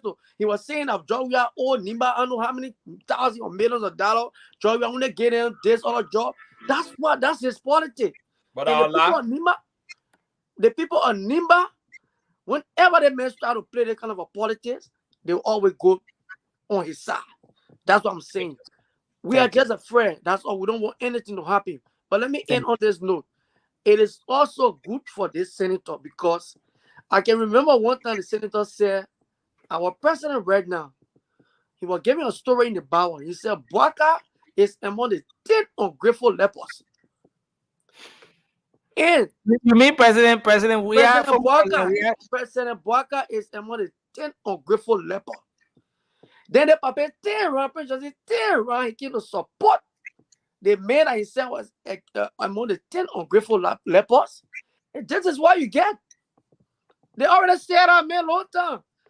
Look at what plane. Alleyway coming to this country, the other lady coming to the country. That was a deal that already struck. You listen to Jerry today. He said this is not the first time for Boakai to meet that man. Do you guys think? Do you see any possibility of this war crimes code thing tampering with the Prince Johnson and JKK relationship? Definitely. No. What are you talking so? Okay, you guys will do that in your closing. You all do that in your closing. You all do that in your closing. Let's hear from Sharon and then Bora. Nelson, please, 10 seconds. Yeah, you are coming. Nelson, please. You are coming. Nelson, there's a need for 10 seconds. 10 seconds, Nelson. That's based on what Vasco said. There's a need for 10 seconds. Yes, that's the reason why I want to say. Nelson, the reason why we got to be careful with words and utterances from people like Vasco is people always want to picture people, the Nima people and the Grandians, the people who are troublemakers. Nobody is going to play politics with this thing. The people at Nima are peaceful people. They are peace-loving people. And every time these things come, people will try to drive wedge because of vote, because of politics. They will try to drive wedge between the people of Grandian and the people of Nima, because it will benefit them one way or the other. I want to make a correction. Give me a chance. Give me a chance. So the people at Nima are peace-loving people. They are not people who are here to make. Okay. Thank you. Thank you for making good use of your 10 seconds. 10 seconds. Yeah, 10 seconds quickly. No, Vasco. Let's give Cindy the time. Vasco, hold on. Vasco, hold on. You use certain words and we capture them.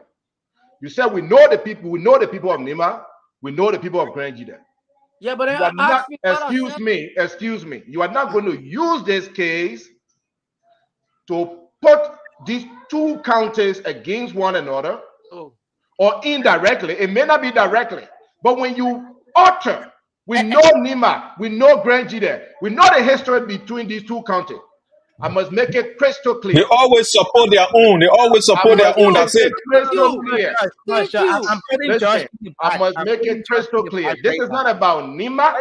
This is not about Grand Jida. This is not about Sino or Bassa. This is about a process to bring individuals to justice. The people of Nima and the people of Grand Jida, they are united. We eat our GB and we eat our rice together.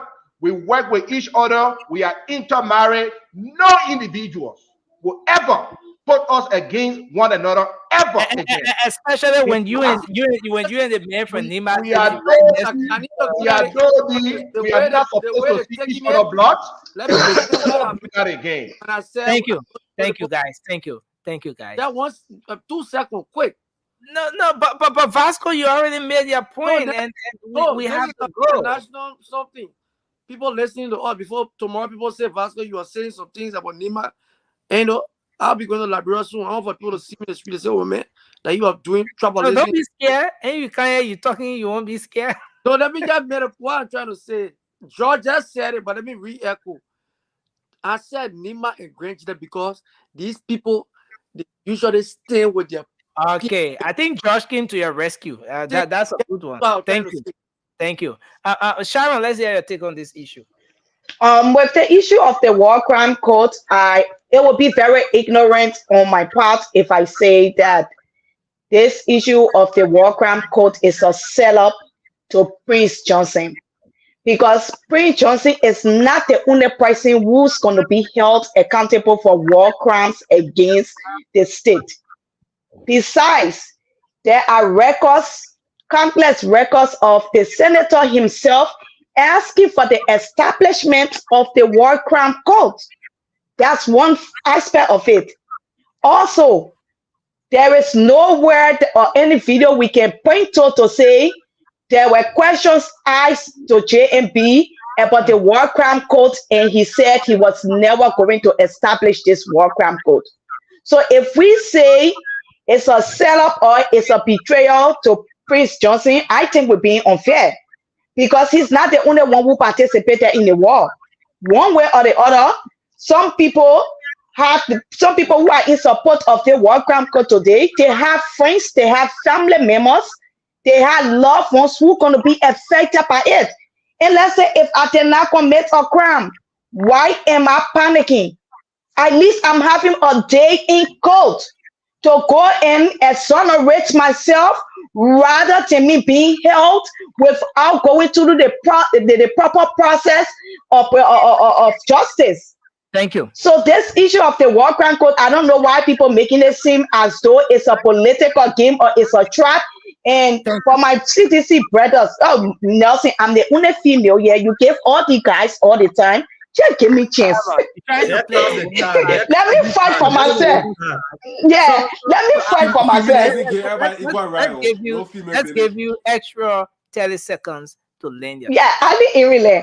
So for my CDC brothers to be saying it's good for Prince Johnson, so are these people telling us today that if we have given George, we are 6 tenure in that country, there were never going to be any form of accountability for the lives that were wasted. Are they telling us that the justice system of that country was continuing to be compromised and continue to be operated as a George Weah justice system? I'm disappointed in you. And thank God you did not have the opportunity. I'm disappointed. So Sharon, let's nobody appointed you. Nobody appointed you. No, Josh, don't interrupt the female. She's the only. In fact, let me bring her here. I will remove her and bring her here. Korea is always there for the females. You know, you gotta protect the women. But this is serious, Sharon. Do you see any betrayal here? I don't see any betrayal, and I don't want my brothers to sit up here and say, "Oh, it's going to create chaos." Why do we always give people who commit atrocity power? Why do we always give them power? Why are we saying there's going to be problem, there's going to happen, that's going to... So if we continue on this path of impunity, that means we are not going to upgrade to a point where justice will be served when it needs to be served. I don't see any betrayal. There's no betrayal. There's no understanding or memorandum of understanding between Joseph Boakai and the senator. The law is the law. One person cannot be above the law only because they supported Joseph. Yeka supported Joseph Boakai. A lot of those people who fought war supported Joseph Boakai. They are going to be held accountable. Thank you. Moba, let's hear your take on this issue finally. Oh, thank you, Nelson. My stand on the war crime code. I hope they'll add an economic crime code to it too. Everything is there. I mean, well, then that's great. So we can be able to prosecute all the people who stole from the Liberian people, as well as much the other people who kill innocent people.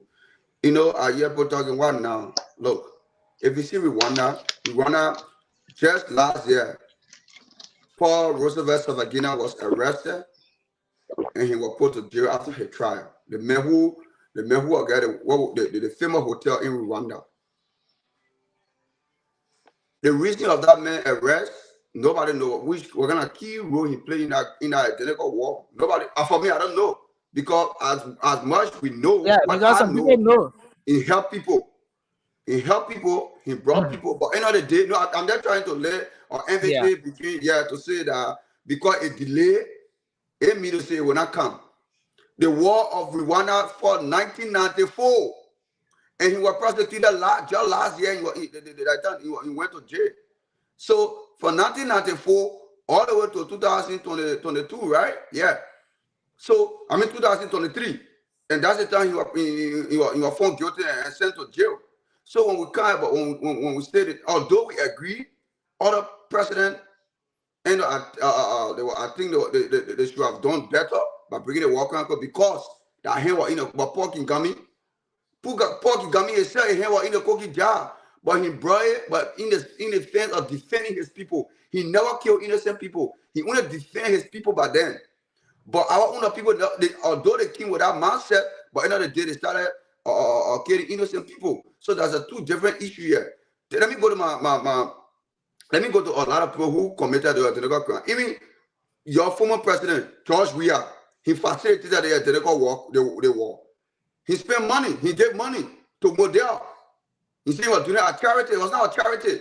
He was giving it to them to buy ammunition. So when he be called to testify too, because they got witnesses who waiting to testify on him, against him.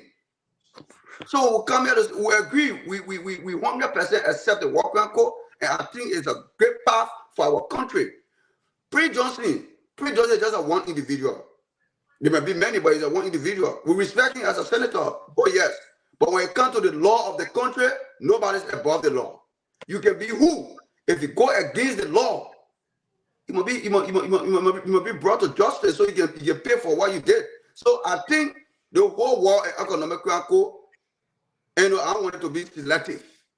Thank you. That's it should be holistic. That be a general issue. Like everybody should be in. Even the people who stole from the Labrador honor, send Calican town up to the local government. They should pay. They should sit and hold their head and say, oh, the even 12-year regime, the more corrupt regime, since 1922 regime. 1920 regime up to now, the more corrupt regime at 12-year regime. I hope they'll bring all the people to power. Where is your statistic? I remember statistic. We can see it in the street. Everybody knows statistics. We still in houses. That was statistics. No, listen. Look, evidence is. Look, let me tell you. You see, when investigator is investigating any matter, they believe evidence. The evidence are in our country. Look, boy, who came to power that some of the only sleeping in 2 bedrooms today. They got more than 50 houses and businesses. Where they take the money from? They will calculate their income during the time they were serving as government official or whosoever. They will discuss that. So when we're talking about this, you're even not on Prince Johnson alone. Your government feet will be to the fire because they stole the war of that country and they will pay for what they did. More especially, like condominium. I'm not looking at Joseph Baka. I was told you call back. We're not looking at him. If he bring good thing about him bring people to investigate that horses that the people built, where they took all the wealth from that money, I was saying we'll get on the street to protest too. Thank you. Submit.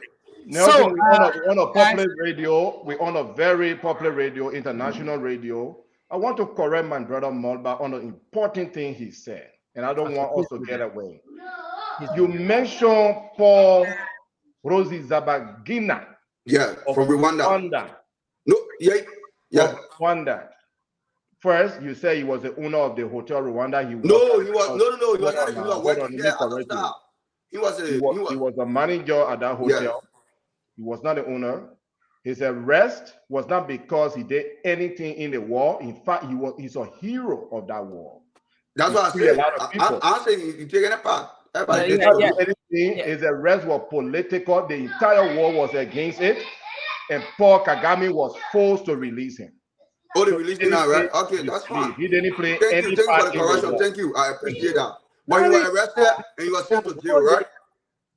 He was sent to jail. The whole war turned against it, and Paul Kagame was forced to release him because he committed no crime. I said. I come in nursing. 10 seconds. Nursing. 10 seconds. The whole something I read about that whole Genesis, I never saw him participating in any of the stuff. He only helped people and save lives. So I was shocked when I hear saying you were in prison last year and all that stuff. So it is like Paul Kagame taking and at least the international other people talk and they release him because he played no part in that war. Why attack mobile when some of the information provided by mobile was true?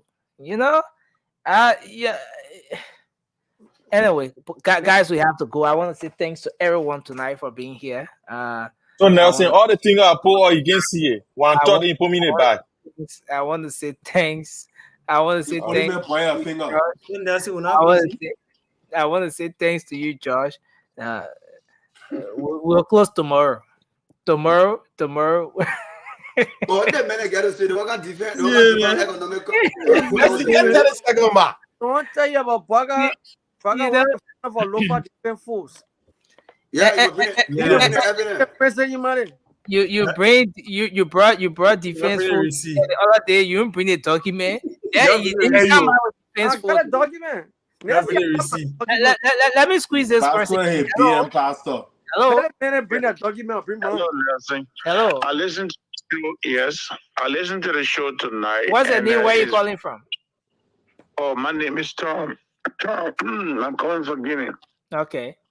I listened to the show tonight, and the points that were discussed is very important. One, I would like to begin from the booth that was erected today for the police. Yeah. The important that a place for now. I listened to you also saying that the general said, or the head of the police said, he's going to put out 1,500 more pieces around. 2,000. 2,000. Okay. Most of the time, when I look at the arrest of crimes in the community, the community dwellers will just run on people and beat them for nothing and kill them. In some instances, like they can't take them to the police station. And the idea of building that amount of police depot around, I think it's a very good thing. At that point, it's a start. Okay. I know some of the panel just said something like, "Oh, how long it would take for somebody to move from this end to my grandma house?" And Francis was like, "Oh, I think you're taking it too far." And with the war crime court, look, your boy was making fun out of JMB, and he was reading his speech, and immediately he came across Walker and Cole, he fell. But what happened to him now when he got dropped in his butt? Because the court is about to be open. He told everybody around the town that, oh, you ready for this? He bragged about it so much. Thank you. And the thing you brag about is coming for you. Thank you. Thank you. Thank you. Thank you. I think I serious pile. Serious part. But again, we so many of the folks want to call in. But then okay, so let's do this. Should we take and guys, all of you watching the show now, I want you to watch what we're about to do. I want you to watch it. Should we take 5 calls? Should we take 5 calls, or we give you guys 30 seconds to conclude? Let it call.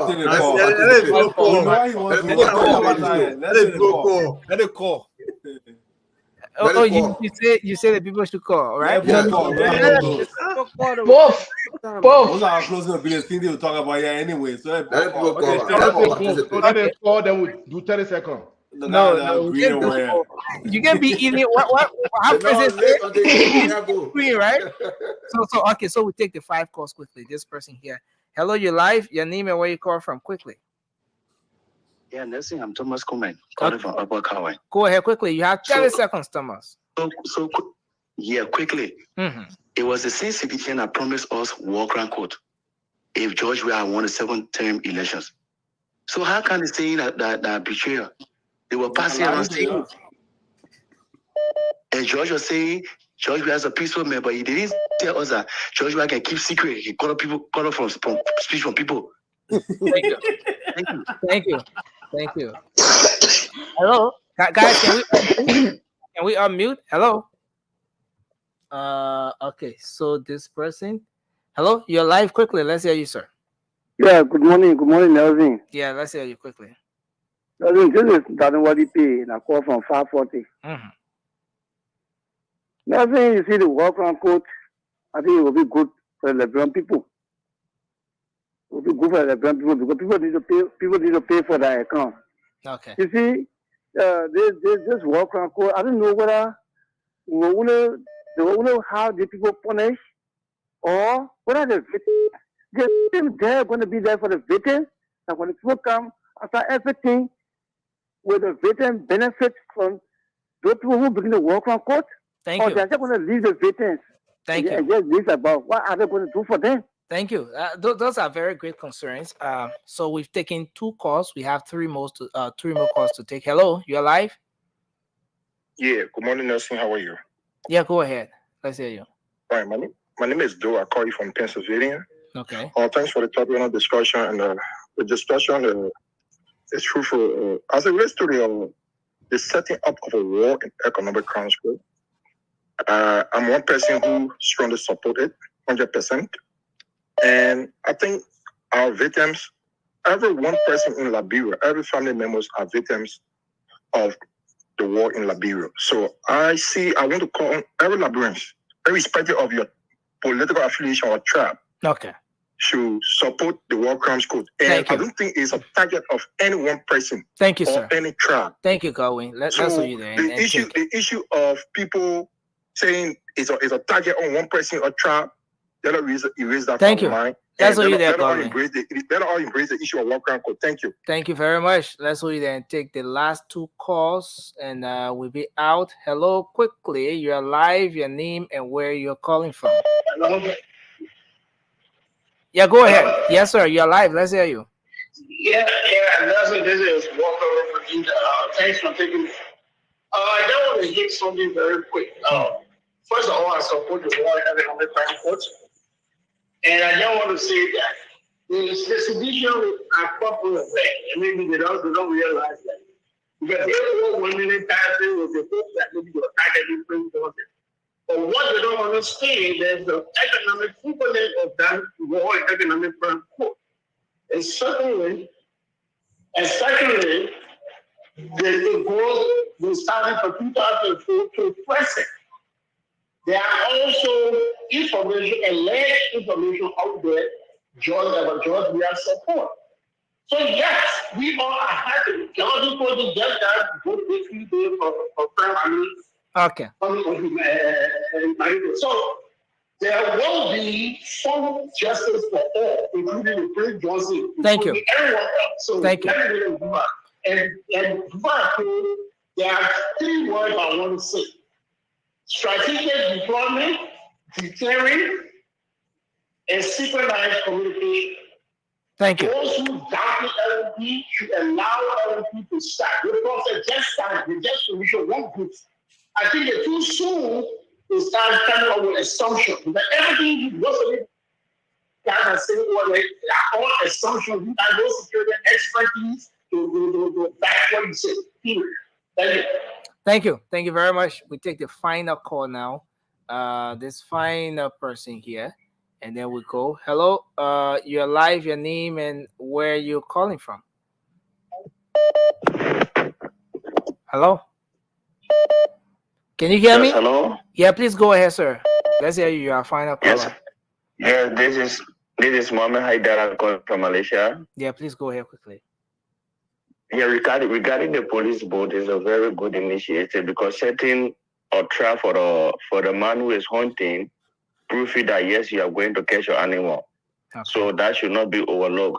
It will reduce the crime rate in Liberia. And regarding the war code issue is very good, that it will prove to other people that you cannot just do things to people and just walk away. Okay. Thank you. Thank you, sir. Wow. Just on point. Well, folks, we have to go. Again, I want to say thanks to everyone up here tonight for the contribution. Thanks for the views, the analysis. Yes, we will always have different views on issues, but what matters most is the fact that we all want to see our country do better. But we see this path from different perspectives, and it is based on the fact that we all have different political affiliations and views. Aside from me, who doesn't have any political affiliation, I stand in this space as a neutral guy.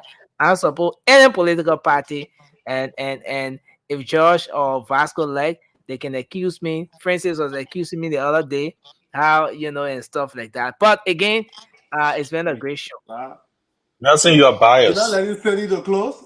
Nelson, more back can be talking on people here. You can put me in the back. Soon as I say something, you put me in the back. You are very biased. Thank the president for and you pay for it. We're saying to the warrior economic crime code. Nelson, I want to tell the president thank you for setting the asset recovery team. Yeah, good night, guys. Let's get back those. That whole thing is too ambiguous. It's not going to yield any results. They will yield result, Judge. Everything your boys stole, they will be retrieved. You on the show, then in the comment section, I will deal with you. We comment guest houses. So guys, good night. Taxi, George. Good night, guys. Good night, boys and girls. Take care. But you know what baffled me, right? Doing when George we just took power. what our lawyer named Johnson, I thought Johnson was the head of the after recovery team. Yeah, the man went out and mentioned I can recover. In a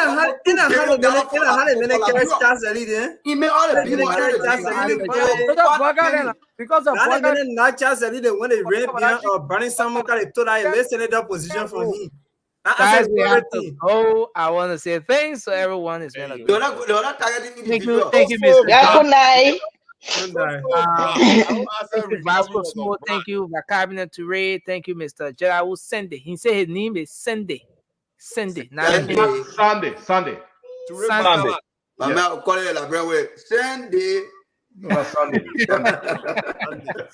Guys, let's have a good night, man. I got you, Sunday. Toure is back, man. You know that man Baba. I'm back. They make it like where he had love, but he couldn't make it to come on the message, I'm not necessarily can make it, my man. I couldn't make it. I just cannot make it. I know. I saw what you call the man that this again. Not me. I try, man. But I just could not make it, my man. Could not make it. You got love. I'm hoping someday when Mobile comes to Liberia, he will break that record to be the only late night show panelist that will come to studio live. But that's it. I'll you. Look at it, man. I'm not dropping back. I'll have to wonder I can't go to the studio. That's it. I'll be back. Trust me. I'll be back and we'll do it. Great. Yes. Okay, man. Good night, guys. Thank you. Okay. So we can meet in the chat. Yeah. All right. No worries. Yeah. Okay, guys. Well, folks, that's how I would like to draw down the curtains on this edition of the program. They will come away again. My name is Nelson Colette. Have a good night. Of course, the late night show will be back tomorrow with another fascinating discussion. Liberia is all we have, so let's remember to keep the peace. Bye-bye. Yes, sir. A special one from the CEO, Stanton with the spoon. And your boy, Friday the Southern Band. Charges on the